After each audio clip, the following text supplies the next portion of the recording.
الحديث كتاب الله وخير الهدي هدي محمد صلى الله عليه وسلم وشر الأمور محدثاتها وكل محدثة بدعة وكل بدعة ضلالة وكل ضلالة في النار. قال الله سبحانه وتعالى إن هذه تذكرة فمن شاء ذكره. সুপ্রিয় দিনী ভাই বোনেরা, আইসিডির এই মাসিক আয়োজন গুরুত্বপূর্ণ হালাকায় যারা অংশগ্রহণ করছেন সবাইকে প্রথমে স্বাগত ও মোবারকবাদ জানাচ্ছি। আজকে যেই আলোচ্য বিষয়টি আমাদের সামনে আছে এটি অত্যন্ত গুরুত্বপূর্ণ একটি বিষয়। সেটি হচ্ছে ইসলামের ইতিহাসে যারা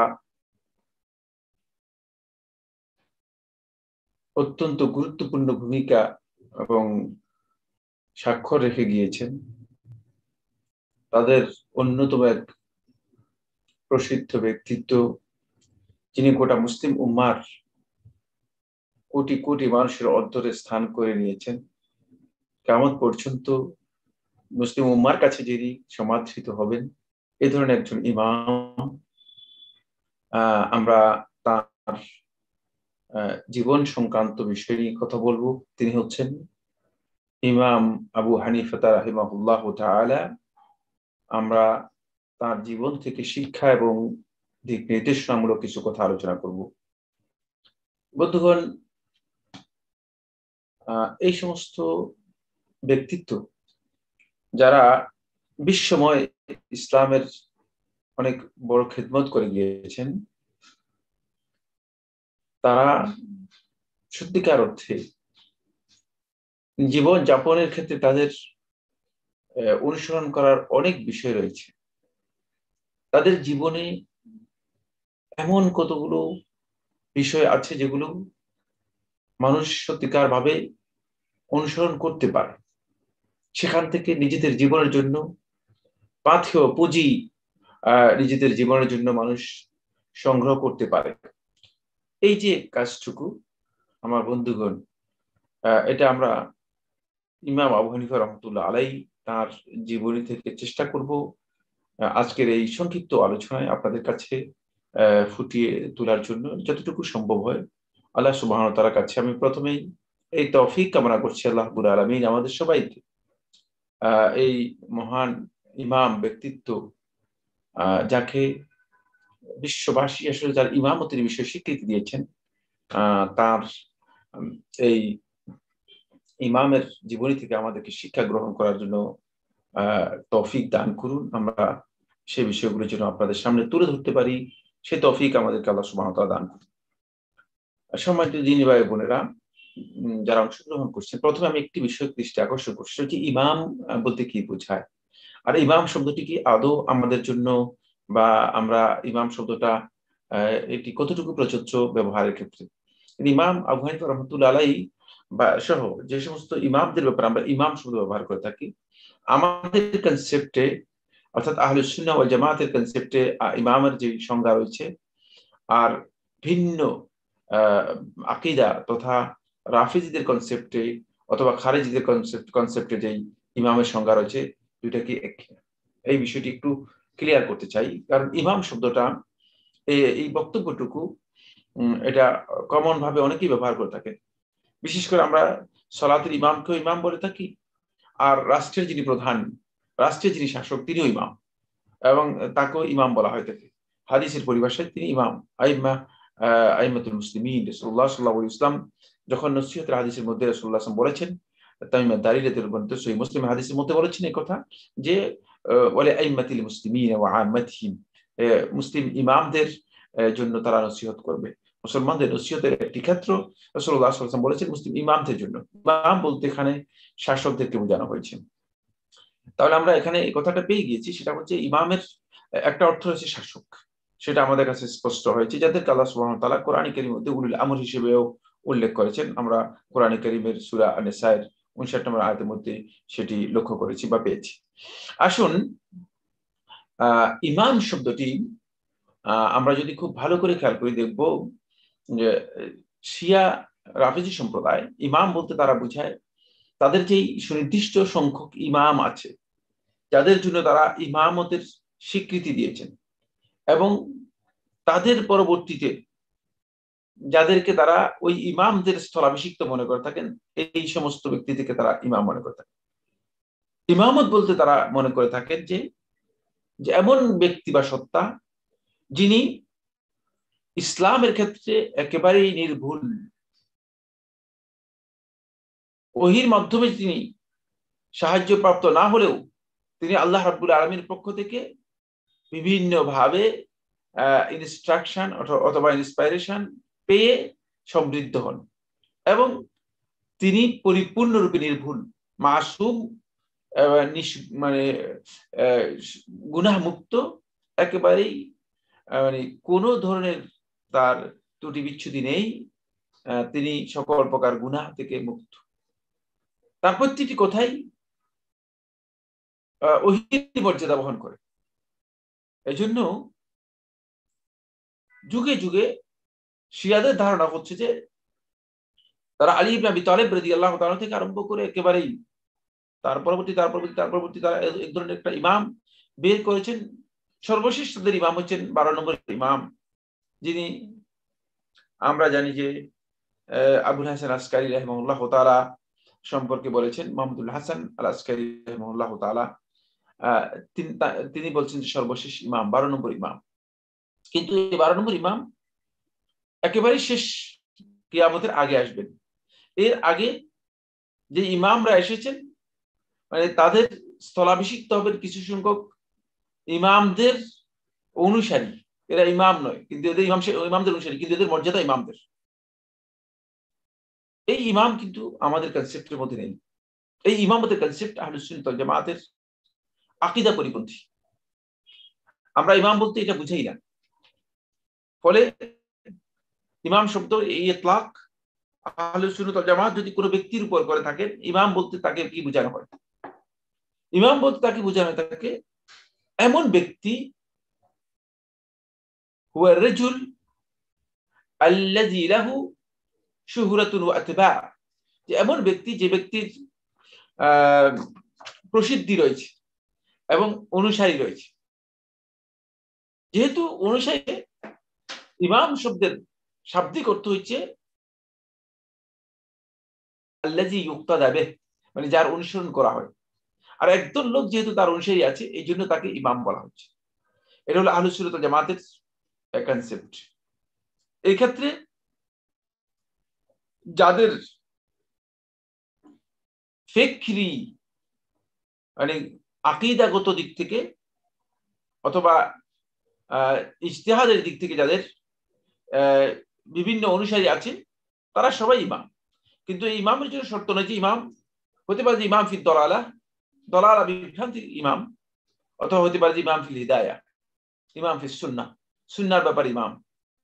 সুন্নাহর ক্ষেত্রে যারা ইমাম হিসেবে স্বীকৃতি লাভ করেছেন গোটা পৃথিবীবাসী, ধরতে গেলে গোটা পৃথিবীবাসী যাদের ব্যাপারে সুন্নাহর ক্ষেত্রে ইমামতের ঘোষণা দিয়ে গেছেন, তাদের মধ্যে একজন হচ্ছেন ইমাম আবু হানিফা রাহিমাহুল্লাহ তাআলা। বন্ধুগণ, এই ইমাম, তাহলে আমরা ইমাম শব্দ নিয়ে আমরা কথা বললাম। এক্ষেত্রে কেউ এই প্রশ্ন উত্থাপন করার সুযোগ নেই যে ইমাম বললেন কেন। না, এটা আহলে সুন্নাত ওয়াল জামাতের সমস্ত উলামায়ে কেরাম এই ব্যাপারে ঐকমত করেছেন বা ঐকমত পৌঁছেছেন। সেটা হচ্ছে এই যে ইমাম বলতে আমরা বুঝি যাদের সুনির্দিষ্ট কিছু অনুসারী রয়েছে তাদেরকে ইমাম বলা হয়ে থাকে। এক্ষেত্রে যাদের অনুসরণ করা আহলুস সুন্নাত ওয়াল জামাত আলেমগণ অনুমোদন দিয়েছেন, তাদের মধ্যে একজন হচ্ছেন ইমাম আবু হানিফা রহমতুল্লাহি আলাইহি, যার সম্পর্কে আজকের আলোচনায় ইনশাআল্লাহ তাআলা আমরা মৌলিকভাবে কিছু কথা আপনাদের সাথে শেয়ার করার চেষ্টা করছি। বন্ধুগণ, তার নাম হচ্ছে নু'মান ইবনে সাবিত ইবনে জুয়াতা আত-তাইমি আল-কুফি। নু'মান, তার পিতার নাম হচ্ছে সাবিত এবং তার দাদার নাম হচ্ছে জুয়াতা। তিনি হচ্ছেন আত-তাইমি, তাইম ইবনে সালাবাহ আরবের একটি মানে একটা গোত্রের পরিচয়, মানে তাদের দিকে সম্পৃক্ত করে তাকে তাইমি বলা হতো। আল কুফি, যেহেতু তিনি কুফায় জন্মগ্রহণ করেছেন এবং কুফাতে তিনি বড় হয়েছেন, লালিত পালিত হয়েছেন, এই জন্য তাকে কুফি বলা হয়। তাকে তাইমুল্লাহ ইবনে সালাবা এর এই যে গোত্র রয়েছে, এই গোত্রের কেউ কেউ বলেছেন যে তার দাদা তিনি পারস্য থেকে তাকে নিয়ে আসা হয় এবং এই গোত্রে তিনি প্রথমে আজাদকৃত গোলাম ছিলেন, এই কারণে তাকে আত-তাইমি বলা হয় তাকে। কিন্তু বিশুদ্ধ বক্তব্য হচ্ছে আসলে তার দাদা এই গোত্রের গোলাম ছিলেন না। এটা যদিও বলা হয় তাকে যে তিনি এই গোত্রের লোক ছিলেন, এটা সঠিক নয়। তিনি কোথায় ছিলেন, কোথাকার ছিলেন, তার আসল কোথায় থেকে ছিল, সে বিষয় সম্পর্কে আমরা ইনশাআল্লাহ তাআলা আরো কিছু কথা বলবো। তার জীবনের উপর অনেক দীর্ঘ বক্তব্য রয়েছে, এত দীর্ঘ বক্তব্য আমরা দিতে যাব না। কেউ কেউ বলেছেন যে তিনি মানে আসল ফরাসিয়ান অথবা পারস্যের তিনি আসল ছিলেন, মানে বংশোদ্ভূত ছিলেন, পারস্য বংশোদ্ভূত ছিলেন, যেটাকে বর্তমানে আমরা ধরতে পারি যে ইরান, তারপরে উজবেকিস্তান, কাজাকিস্তান, এই সমস্ত অঞ্চলগুলোকে তখন এটাকে ফোর্স বলা হতো। আর কেউ কেউ বলেছেন যে তিনি মানে তার দাদা মানে তিনি কাবুলের অধিবাসী ছিলেন, কাবুলে তার জন্ম হয়েছিল। তখন কাবুল খোরাসান এর যেই বর্তমান যে খোরাসান, আগে যে খোরাসান ছিল সে খোরাসানের অধীনে ছিল।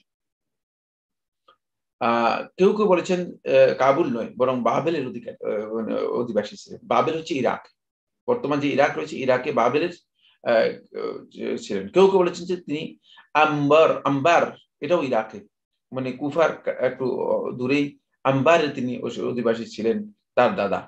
বিশুদ্ধ বক্তব্য হচ্ছে তিনি আসলে ইরাকের অধিবাসী ছিলেন। তিনি পারস্যের যে কথা বলা হচ্ছে, অথবা তার নাম যদিও পারস্যের এই হয়ে থাকে, হতে পারে যে তার পূর্বপুরুষ মানে পারস্যের অধিবাসী ছিল, কিন্তু তার দাদা এবং তারা মূলত ইরাকের অধিবাসী ছিলেন, ইরাকেই তাদের জন্ম এবং তিনি কুফাতেই লালিত পালিত হয়েছিলেন। ইমাম আবু হানিফা রাহমাতুল্লাহ আলাইহি তিনি ৮০ হিজরি সনে জন্মগ্রহণ করেন এবং ৮০ হিজরি সনে জন্মগ্রহণ করার অর্থ হচ্ছে সাহাবায়ে কেরামদের সর্বশেষ সাহাবী। কেউ কেউ বলেছেন ১০৯, কেউ কেউ বলেছেন ১১০, কেউ কেউ বলেছেন ১০৩ এ মারা গিয়েছেন। যদি এমনটা হয় তাহলে অবশ্যই মানে ২০ বছরের বেশি সময় সাহাবায়ে কেরামদের তিনি পেয়েছেন। সিগারুস সাহাবা, সাহাবায়ে কেরামদের মধ্যে যারা ছোট সাহাবী ছিলেন তাদের সময় তিনি জন্মগ্রহণ করেছেন। ইমাম যাহাবী রাহমাতুল্লাহ আলাইহি সিয়ার আলামুন নুবালা এর ৬ষ্ঠ খণ্ডের ৩৯১ থেকে আরম্ভ করে ৩৯১ এর পরে অনেকগুলো পৃষ্ঠায় ইমাম আবু হানিফা রাহমাতুল্লাহ জীবনের উপর আলোচনা করেছেন ইমাম শামসুদ্দিন যাহাবী রাহমাতুল্লাহ আলাইহি। এখানে ইমাম রাহমাতুল্লাহ আলাইহি তিনি বলেছেন যে তিনি আনাস ইবনে মালিক রাদিয়াল্লাহু তাআলা আনহু, আল্লাহ রাসূল সাল্লাল্লাহু আলাইহি ওয়াসাল্লাম সাহাবী, যিনি বসরাতে সর্বশেষ ইন্তেকাল করেছেন, সর্বশেষ বসরাতে যার ইন্তেকাল হয়েছে তিনি হচ্ছেন আনাস ইবনে মালিক রাদিয়াল্লাহু তাআলা আনহু।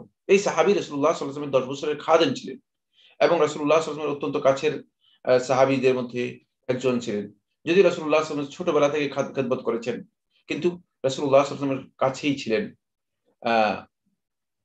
আনাস ইবনে মালিক রাদিয়াল্লাহু তাআলা যখন কুফায় এসেছেন, তখন ইমাম আবু হানিফা রাহমাতুল্লাহ আলাইহি তাকে দেখেছেন। এই মর্মে হাফেজ শামসুদ্দিন যাহাবী রাহমাতুল্লাহি সিরাত আলামুন নুবালা এর মধ্যে তিনি সরাসরি উল্লেখ করেছেন। হাফেজ শামসুদ্দিন যাহাবী রাহমাতুল্লাহি বক্তব্য থেকে বোঝা যায় তিনি তাবেঈ ছিলেন। কারণ সাহাবীদেরকে যিনি দেখেছেন তিনি তাবেঈ ছিলেন। কিন্তু শামসুদ্দিন যাহাবী রাহমাতুল্লাহ আলাইহি সেখানে একটি কথা উল্লেখ করে দিয়েছেন, ওয়ালাম ইয়াসবুত সামাউহু মিন আহাদিন মিনাস সাহাবা। তবে একটি বিষয় জানতে হবে, সেটা হচ্ছে এই যে ইমাম আবু হানিফা রাহমাতুল্লাহ আলাইহি সাহাবায়ে কেরামদের মধ্য থেকে একজনের কাছ থেকেও হাদিস শুনেছেন যে সামিআতু ফুলানান, যে অমুক সাহাবীকে আমি শুনেছি বলতে রাসূল সাল্লাল্লাহু আলাইহি ওয়াসাল্লাম থেকে এই ধরনের কোন সামা ইমাম আবু হানিফা রাহমাতুল্লাহ থেকে কোন সাহাবীর কাছ থেকে প্রমাণিত হয়নি। তিনি দেখেছেন শুধুমাত্র, মানে তিনি আনাস ইবনে মালিক রাদিয়াল্লাহু আনহু দেখেছেন। এর উপর ভিত্তি করে যারা তারিখ তাশরির উপরে যারা গবেষণা করেছে তাদের অধিকাংশ বক্তব্য এইভাবে এসেছে, অধিকাংশ বক্তব্য হচ্ছে ইমাম রহমতুল্লাহ আলাইহি তিনি তাবেঈন ছিলেন, তিনি তাবেঈন ছিলেন না, যেহেতু তার কাছ থেকে সরাসরি এটা প্রমাণ হয়নি যে তিনি সাহাবীদের মধ্য থেকে কোন সাহাবীর কাছ থেকে কোন রিওয়ায়াত করেছেন। বাকি শামসুদ্দিন জাহাবী রহমতুল্লাহ বক্তব্য থেকে এটাও বোঝা যায় যে তিনি সাহাবীকে দেখেছেন যিনি সত্যিকার ঈমান এবং ইখলাসের সাথে, এবং তার উপর যদি ইসলামের উপর মৃত্যু হয়ে থাকে অবশ্যই তিনি কোন নিঃসন্দেহে তাবেঈ, এবং এটাই তাবেঈর ব্যাপারে মূল বক্তব্য। তাই একদল উলামায়ে কেরাম এটাকে এস্টাবলিশ করেছেন যে তিনি তাবেঈ ছিলেন। যাই হোক, তাবেঈ থাকলেও তাবেঈ যদি ধরে নেওয়া হয় এতে কোনো অসুবিধা নেই। এই ইমামের মর্যাদা অনেক মানে উপরে উঠে যাবে, মানে রাসূল সাল্লাল্লাহু আলাইহি ওয়াসাল্লামের উপরে উঠে যাবে, এটা বলার কোনো সুযোগ নেই। বাকি মানে তবে তাবেঈন হলে যে ইমামের মর্যাদা একেবারে নিচে নেমে যাবে অথবা তার মর্যাদা হানি হবে, এটাও যথার্থ নয়। কারণ সাহাবী ছিলেন না যে এই ব্যাপারে প্রশ্ন ধরেন। সুতরাং এই সাহাবীদের গ্রেড একেবারে সুস্পষ্ট করা আছে। সাহাবীদের মর্যাদার ব্যাপারে রাসূলুল্লাহ সাল্লাল্লাহু আলাইহি ওয়াসাল্লামের বক্তব্য সুস্পষ্ট প্রমাণিত হয়েছে। বাকি কোনো সন্দেহ নেই তিনি তাবেঈ না হলে তবে তাবেঈন ছিলেন, এই ব্যাপারে কোনো ধরনের সন্দেহ। এখানে আমি একটি বিষয় কথা বলবো যে বিষয়টি খুবই গুরুত্বপূর্ণ, সেটা হচ্ছে এই যে বন্ধুগণ, ইমাম আবু হানিফা রাহমাতুল্লাহ আলাইহি তিনি এই যে তার ব্যাপারে সাহাবী ছিলেন না তাবেঈ ছিলেন না তাবেঈন ছিলেন নাকি তিনি কোন পর্যায়ে ছিলেন তার সম্পর্কে এই ক্ষেত্রে মূলত মুসলিম উম্মাহর এক বিশাল এটাকে বলা যেতে পারে যে মতবিরোধ বা মত পার্থক্য তৈরি হয়েছে। এক্ষেত্রে মানুষ গোটা মুসলিম উম্মার মানুষগুলো তিন ভাগে বিভক্ত হয়ে গেছে এই ইমামের মানাকিবের ব্যাপারে, এই ইমামের মর্যাদার বিষয়ে, এবং এই ইমামের মাসালিব বা এই ইমামের তিরস্কার করার বিষয়ে, এর নিন্দনীয় দিকগুলোর বিষয়ে আলেমদের মধ্যে তিনটা গ্রুপ হয়ে গেছে। মা বাইনাল জাফি ওয়াল গালি ওয়াল মুনসিফ, তিন দল। এক হচ্ছে জাফি হচ্ছে এই বক্তব্যটি শেখুল ইসলাম ইবনে তাইমিয়া রাহিমাহুল্লাহ তাআলা দিয়েছেন। আল জাফি হচ্ছে যে ইমামের মর্যাদাকে ক্ষুণ্ণ করে, হেয় করে, তুচ্ছ তাচ্ছিল্য করেছেন। যেহেতু ইমাম রাহমাতুল্লাহ আলাইহি তিনি বিভিন্ন কারণে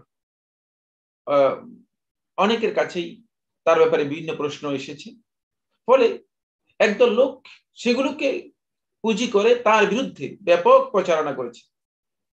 পরবর্তী যুগের লোকেরা সেই বিষয়গুলোকে স্টাবলিশ করার জন্য চেষ্টা করেছে এবং সেগুলোকে ব্যাপক চর্চা করেছে, ফলে ইমামের মর্যাদাকে কঠিনভাবে ক্ষুণ্ণ এবং তুচ্ছ করার জন্য চেষ্টা করেছে। দ্বিতীয় দল হচ্ছে যারা এই ইমাম এই ব্যাপারে সীমালঙ্ঘন করে গিয়েছে, চূড়ান্ত সীমালঙ্ঘন। তাকে মর্যাদা দিতে গিয়ে এমন এক মর্যাদা মানে দিয়ে ফেলেছে যে মনে হচ্ছে যেন তারা মর্যাদা দিতে গিয়ে মানে শ্রেষ্ঠত্ব বর্ণনা করতে গিয়ে এক পর্যায়ে আল্লাহ রাসূল সাল্লাল্লাহু আলাইহি ওয়াসাল্লাম সাহাবীদের থেকে বেশি মর্যাদা তার জন্য মানে সাব্যস্ত করার অপচেষ্টা বা এই ধরনের কিছু চিন্তা করেছে। এটা মোটেও ঠিক নয়, এই কাজটি মোটেও সঠিক নয়। এর মধ্যে তৃতীয় দল হচ্ছে আল মুনসিফ, যারা সত্যিকার ভাবে ইনসাফ করতে পেরেছে, অর্থাৎ ইমামের মর্যাদার ব্যাপারে, এই ইমামের মানাকিবের ব্যাপারে তার যে মানে স্তর, তার বিষয়ে সঠিক ইনসাফের ভিত্তিতে, সত্যিকার জাস্টিস ন্যায়পরায়ণতার ভিত্তিতে, ন্যায়নিষ্ঠার সাথে একদল লোক মন্তব্য করেছেন, একদল কথা বলেছেন। আমরা এদের মধ্যে পাই শেখুল ইসলাম ইবনে তাইমিয়া রাহমাতুল্লাহ আলাইহিকে। তিনি অবশ্য খুব ইনসাফের সাথে ইমাম আবু হানিফা রাহমাতুল্লাহ আলাইহি সম্পর্কে বক্তব্য দিয়েছেন। আমরা কিছু কথা আপনাদের সাথে পেশ করে শেয়ার করবো ইনশাআল্লাহ তাআলা যদি সুযোগ থাকে। এদের মধ্যে পাই আমরা শেখ এদের মধ্যে পাই আমরা ইমাম ইবনে কাসির দিমাশকি রাহমাতুল্লাহ আলাইহি, ইমাম শামসুদ্দিন যাহাবী রাহমাতুল্লাহ আলাইহি। সুবহানাল্লাহ, আমি একটি কথা এখানে উল্লেখ করে দিব, সেটা হচ্ছে এই যে আমি যে তিনজন ইমামের কথা বললাম, এরা কেউ হানাফি মাযহাবের ইমাম ছিলেন না। মাযহাবের দিক থেকে শেখুল ইসলাম ইবনে তাইমিয়া রাহমাতুল্লাহ আলাইহি তিনি হাম্বলি মাযহাবকে প্রমোট করতেন এবং হাম্বলি মাযহাবের তিনি মানে ইমাম ছিলেন। হাম্বলি মাযহাবে যদি শেখ বলা হয়, ক্বালা শেখ, শেখ বলা হয় তাকে শুধু শেখ তকিউদ্দিন ইবনে তাইমিয়া রাহমাতুল্লাহ আলাইহিকে বোঝানো হতো। তাহলে এখান থেকে এটা স্পষ্ট আমাদের কাছে যে মানে তিনি হাম্বলি মাযহাবের থাকা সত্ত্বেও ইমাম আবু হানিফা রাহমাতুল্লাহ সম্পর্কে তার যে কনসেপ্ট ছিল সে বিষয়টি আমরা আলোচনা করলে বুঝতে পারবো যে তিনি আসলে সীমা লঙ্ঘন করেননি। কিন্তু মানে এখানে সীমা লঙ্ঘন করার কোনো সুযোগ নেই, কারণ হানাফি মাযহাবের যদি লোকদের কথা আমরা উল্লেখ করি তাহলে হয়তো সেখানে সীমা লঙ্ঘনের বিষয়টি এসে যাবে। 2 নম্বর বললাম ইবনে কাসির দিমাশকি রাহমাতুল্লাহ আলাইহি, তিনি ওই ইমামের ব্যাপারে খুব ইনসাফের সাথে কথা বলেছেন। তিনি শাফি মাযহাবের লোক ছিলেন। 3 নম্বর শামসুদ্দিন যাহাবী রাহমাতুল্লাহ আলাইহি, তিনি শেখুল ইসলাম ইবনে তাইমিয়া রাহমাতুল্লাহ ছাত্র হলেও কিন্তু তিনি শাফি মাযহাবের লোক ছিলেন। শাফি মাযহাবের লোক ছিলেন। আর এর মধ্যে ইমাম ইবনে আব্দুল বার রাহিমাহুল্লাহ তাআলা তিনি মালিকি মাযহাবের লোক হলেও কিন্তু এই ইমামের ব্যাপারে তার বক্তব্য অত্যন্ত স্পষ্ট ছিল এবং তিনি এই ক্ষেত্রে ইমামের যে মর্যাদা রয়েছে সেই মর্যাদাকে ক্ষুণ্ণ হয় এমন কোনো বিষয় উল্লেখ করেননি, বরং ইমামের ব্যাপারে তার তিনি সঠিক অথবা একেবারে ইনসাফ ভিত্তিক বক্তব্য পেশ করেছেন, বক্তব্য দিয়েছেন। সুবহানাল্লাহ, ইমাম আবু হানিফা রাহমাতুল্লাহ আলাইহি আমরা যদি দেখি দেখব যে ইমাম রাহমাতুল্লাহ আলাইহি তার দাদা সাবিত ইবনে জুওয়াতা, তিনি তার দাদা কিন্তু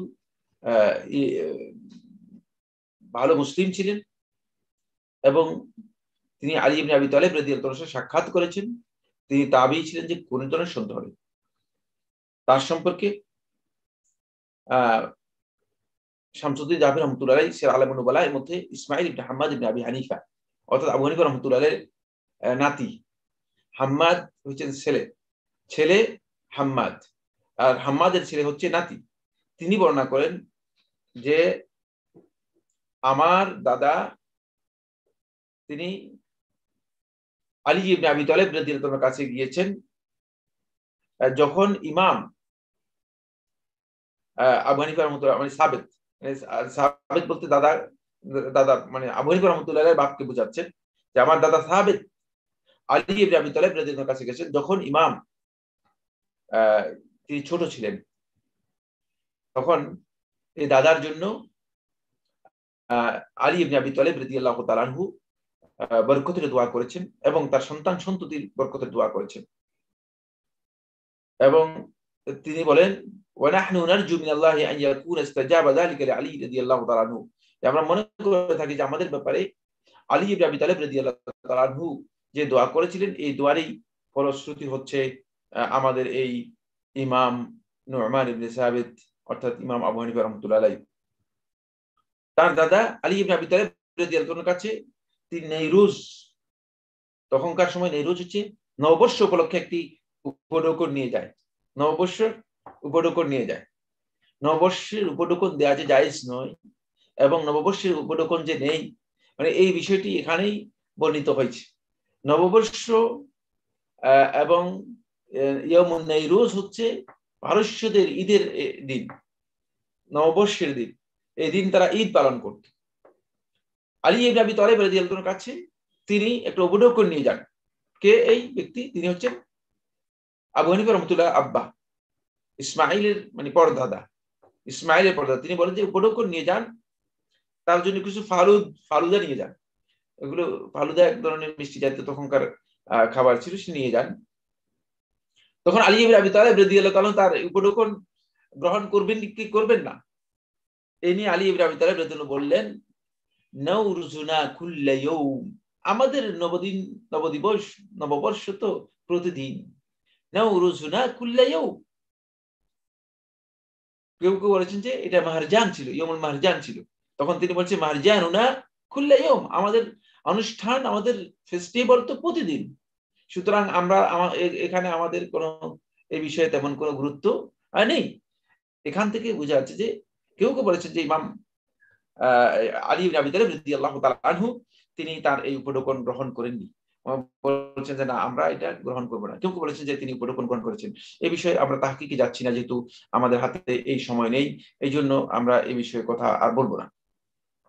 আমি এই যে কথাটুকু বলতে চাচ্ছিলাম সেটা হচ্ছে এই, এখান থেকে বোঝা যাচ্ছে যে যে তার আবু হানিফা রাহমাতুল্লাহ আলাইহির পিতা যিনি সাবিত ইবনে সুওয়াদা রাহিমাহুল্লাহ তাআলা, তিনি কিন্তু তিনি তাবেঈ ছিলেন এবং তিনি একজন ভালো মানের তিনি মানে ধার্মিক ব্যক্তি ছিলেন। কেউ কেউ বলেছেন তিনি আলেমও ছিলেন, তিনি আলেমও ছিলেন। তিনি যে কাজ করতেন সেটা সম্পর্কে হাফেজ শামসুদ্দিন দাবি রহমতুল্লাহ বলেন যে তিনি ব্যবসা করতেন, কাপড়ের ব্যবসা করতেন। আর বিশেষ করে যে কাপড়ের ব্যবসা করতেন, কেউ বলেছে যে তিনি খাজ এর ব্যবসা করতেন। খাজ হচ্ছে সিল্ক, যেটাকে রেশমি কাপড়ের তিনি ব্যবসা করতেন এবং খুব প্রসিদ্ধ ব্যবসায়ী তিনি ছিলেন। কেউ কেউ বলেছেন ব্যাস, পুরাতন যে সমস্ত কাপড় যেগুলো লিলামে বিক্রি করা হতো এগুলো ব্যবসা করতেন, এগুলো আমদানি করতেন এবং আমদানি করে সেগুলো বিক্রি করতেন এবং এই ব্যবসায় তিনি খুব বেশি প্রসিদ্ধি লাভ করেছিলেন। ফলে ইমাম আবু হানিফা রহমতুল্লাহ আলাইহি ছোটবেলা থেকে ইমাম রহমতুল্লাহ আলাইহি তিনি এই ব্যবসায়ের প্রতি ঝুঁকে পড়েন এবং তিনি এই ব্যবসায় আত্মনিয়োগ করেন, এই ব্যবসায় আত্মনিয়োগ করেন। ব্যবসায় তিনি সফলতা লাভ করেন। মেধা তার অনেক প্রখর হওয়ার কারণে তিনি ব্যবসায় সফলতা লাভ করেন এবং তার যে দোকান ছিল কুফাতে সেটা সকলের কাছে পরিচিত ছিল, সকলের কাছে পরিচিত ছিল, ব্যাপক বেচা কেনা হতো, অনেক বড় ব্যবসায়ী ছিলেন তিনি। একদিন তিনি ব্যবসা করতেছিলেন, তখন আমির আশ-শাবি তিনি তার দোকান এই পাশ দিয়ে অতিক্রম করে যাচ্ছেন। তিনি তাকে ইমাম আবু হানিফা রাহমাতুল্লাহ আলাইহিকে দেখে ইমাম আবু হানিফা রাহমাতুল্লাহ বিচক্ষণতা এবং তার এই তারুণ্যের এই অবস্থা দেখে তখন ইমাম রহমতুল্লাহ আলাইহিকে লক্ষ্য করে বললেন যে তুমি কি জ্ঞান অর্জন করার ইচ্ছা পোষণ করো না? তাহলে তুমি এর চেয়ে ভালো কাজ করতে পারবে। ইমাম রহমতুল্লাহ আলাইহি এই বিষয়ে খুব বেশি আগ্রহী ছিলেন না, তারপরেও তিনি তাৎক্ষণিক কোনো উত্তর দিলেন না আমির আশ-শাবিকে। আমির আশ-শাবিকে তিনি তাৎক্ষণিক কোনো উত্তর না দিয়ে তিনি রাত্রে চিন্তা করলেন। রাত্রে তার মাথায় এই বিষয়টি বিবেচনা আসলো যে আসলে ব্যবসা করা হচ্ছে, কিন্তু ব্যবসায় থেকে জ্ঞানের বিষয়টি কি খুব গুরুত্বপূর্ণ নয়?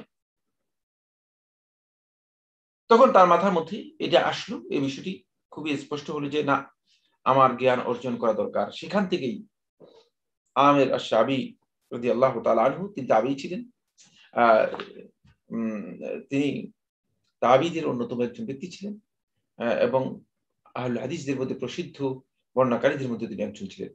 ফলে তার এই উদ্বুদ্ধ করার কারণে ইমাম রহমতুল্লাহ আলাইহি তার মধ্যে একটা চেতনা তৈরি হলো, একটা চেতনা তৈরি হলো। যে চেতনাকে সামনে রেখে তিনি মনে করলেন যে তিনি এখন থেকে জ্ঞান অর্জনের জন্য অগ্রসর হবেন এবং জ্ঞান অর্জন করবেন, এটাই তিনি সিদ্ধান্ত নিলেন। জ্ঞান অর্জন করবেন এটাই তিনি সিদ্ধান্ত নিলেন। ফলে তিনি জ্ঞান অর্জনের দিকে সামনের দিকে অগ্রসর হন। জ্ঞান অর্জনের ক্ষেত্রে তিনি হাদিসের জ্ঞান অর্জন করেছেন, তিনি তাফসীরের জ্ঞান অর্জন করেছেন এবং তিনি ফিকহের জ্ঞান অর্জন করেছেন। তবে ব্যাপক ব্যুৎপত্তি লাভ করেছেন তিনি ফিকহের জ্ঞানের ক্ষেত্রে। কারণ তিনি এই যে ফিকহের যে জ্ঞান রয়েছে, জ্ঞানটাকে তিনি মনে করেছেন যে এটা বান্দাদের কাজের সাথে সম্পৃক্ত, কোনো সন্দেহ নেই।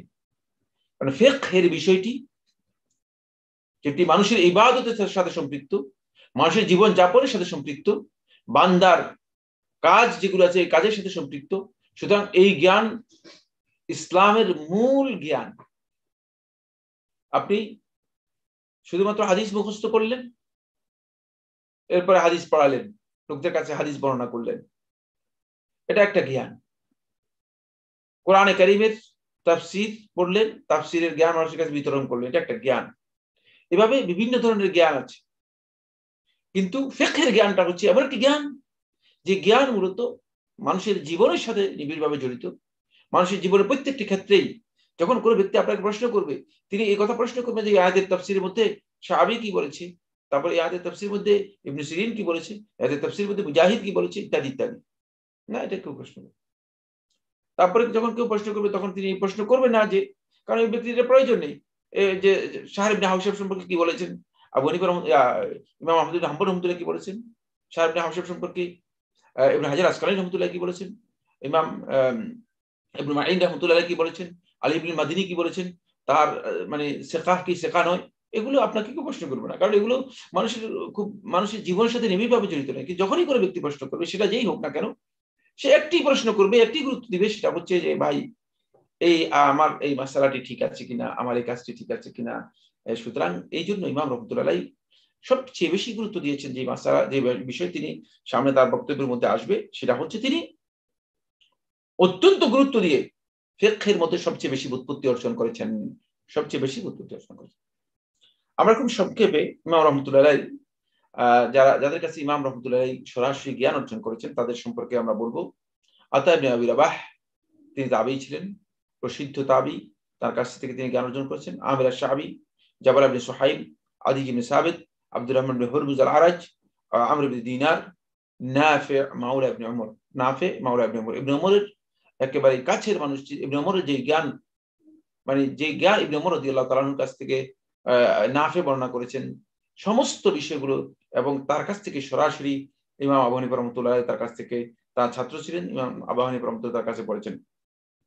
কাতাদা ইবনে দাআমাত আস-সাদুসি, তিনি তাবী ছিলেন, তার কাছ থেকে জ্ঞান অর্জন করেছেন। কাইস ইবনে মুসলিম, কাসিম ইবনে আব্দুর রহমান ইবনে আব্দুল্লাহ ইবনে মাসউদ, আব্দুল্লাহ ইবনে মাসউদের ছেলে ছিল আব্দুর রহমান, আব্দুর রহমানের ছেলে ছিল কাসিম। সরাসরি তার কাছে তিনি ইমাম আবু হানিফা রাহমাতুল্লাহ আলাইহি তিনি তার কাছে পড়েছেন। তার উস্তাদদের মধ্যে অনেকেই রয়েছে, আমি আর সবার নাম উল্লেখ করলাম না। এ বিষয়ে বিস্তারিত আলোচনা করেছেন শামসুদ্দিন যাহাবী রহমাতুল্লাহ আলাইহি।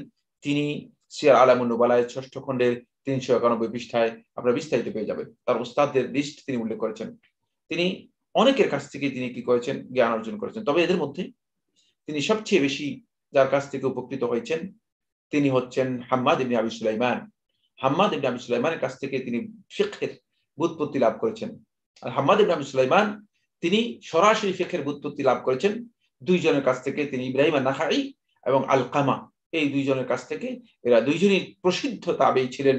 এরা দুইজনই আব্দুল্লাহ ইবনে মাসউদ রাদিয়াল্লাহু তাআলা আনহু একেবারেই কাছের মানুষ ছিলেন। আব্দুল্লাহ ইবনে মাসউদ রাদিয়াল্লাহু তাআলা যখন কুফাতে ছিলেন তখন এরা আব্দুল্লাহ ইবনে মাসউদের মুলাজিম ছিলেন। মুলাজিম হচ্ছে যারা সার্বক্ষণিকভাবে তার সাথে লেগে থাকতো, তিনি এরা দুইজনই মুলাজিম ছিলেন। এদের কাছে ব্যুৎপত্তি লাভ করেছিলেন ফিকহের উপর। এদের কাছ থেকে জ্ঞান নিয়েছিলেন হাম্মাদ ইবনে আবি সুলাইমান রাহিমাহুল্লাহ তাআলা। এবং হাম্মাদ ইবনে আবি সুলাইমান রাহিমাহুল্লাহ তাআলার কাছে একেবারে একাধারে 18 বছর, 1 বছর 2 বছর নয়, একাধারে 18 বছর ইমাম আবু হানিফা রাহমাতুল্লাহ আলাইহি হাম্মাদ ইবনে আবি সুলাইমানের দার্সের মধ্যে মুলাজামাত করেছেন, একেবারে নিবিড়ভাবে লেগে থেকেছেন এবং সেখান থেকে তিনি জ্ঞান অর্জন করেছেন। আমরা তার ছাত্রদের পরিচয় দিব। ছাত্রদের পরিচয় কেন? ছাত্রদের পরিচয়ের কারণ আছে। ছাত্রদের পরিচয়ের মাধ্যমে বুঝা যায় যে সত্যিকার ওস্তাদের কদর বুঝা যায়। ওস্তাদ এর কদর, মর্যাদা, শ্রেষ্ঠত্ব বুঝা যায় যে ছাত্রদেরকে দিয়ে। তার ছাত্র অনেক। তার ছাত্রদের মধ্যে আব্দুর রাজ্জাক ইবনে হাম্মাম, আব্দুর রাজ্জাক ইবনে হাম্মাম, তিনি আব্দুর রাজ্জাক ইবনে হাম্মাম আস-সানাআনী সাহিবুল মুসান্নাফ, তিনি ইমাম আবু হানিফা রাহমাতুল্লাহ আলাইহির ছাত্র। ইমাম আবু হানিফা রাহমাতুল্লাহ ছাত্র। কেউ কেউ বলেছে যে আবু বকর ইবনে আবি শাইবা তিনিও ইমাম আবু হানিফা রাহমাতুল্লাহ ছাত্র।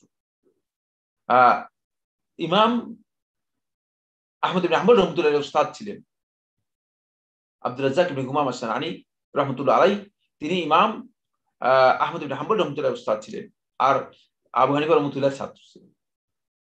হাম্মাদ ইবনে আবি হানিফা তার ছাত্র। হাম্মাদ ইবনে আবি হানিফা আবু হানিফা রাহমাতুল্লাহর ছেলে, তার ছাত্র ছিলেন। আমি অল্প আগে বলেছিলাম হাম্মাদ ইবনে আবু হানিফা আর হাম্মাদের ছেলে ইসমাঈল, তিনি পরবর্তীতে তিনি কুফা এবং বসরার কাজী হিসেবে দায়িত্ব পালন করেছেন। জুফার ইবনে হুজাইল আত-তামিমি, তিনি তার ছাত্র ছিলেন। মুহাম্মদ বিন হাসান আশ-শাইবানী, ওয়াকি ইবনে জাররাহ, ইমাম শাফিঈরও ছাত্র ছিলেন, ইমাম আবু হানিফা রাহমাতুল্লাহর ছাত্র ছিলেন। ওয়াকি ইবনে জাররাহ রুয়াইসি, তিনিও ছাত্র ছিলেন। কাজী আবু ইউসুফ ইব্রাহিম ইবনে ইয়াকুব আল আনসারী রাদিয়াল্লাহু তাআলা তিনিও ইমাম আবু হানিফার মতো ছাত্র ছিলেন। এইভাবে অনেক, যাদের ব্যাপারে বিস্তারিত আলোচনা আপনি পেয়ে যাবেন সিরাত আলামুন নুবালার ৬ষ্ঠ খণ্ডে ৩৯৩ ৩৯৪ পৃষ্ঠার মধ্যে বিস্তারিত এই বিষয়ে আলোচনা পেয়ে যাবেন। আমরা ইমাম রহমতুল্লাহ আলাইহির ছাত্রদের কথা আলোচনা করলাম। ইমাম রহমতুল্লাহ আলাইহি সম্পর্কে আমরা তার ছাত্র এবং তার উস্তাদদের কথা আলোচনা করলাম। এখন আমি যে বিষয়টি নিয়ে আলোচনা করব সেই বিষয়টি হচ্ছে ইমাম রহমতুল্লাহ আলাইহি আকীদাগত দিক থেকে তিনি আহলুস সুন্নাহ ওয়াল জামাতের আকীদার অনুসারী ছিলেন। দুটি মাসআলার মধ্যে তার ব্যাপারে ভিন্ন বক্তব্য আলোচনা করা হয়ে থাকে। একটি মাসআলা হচ্ছে মাসআলাতুল কোরআন।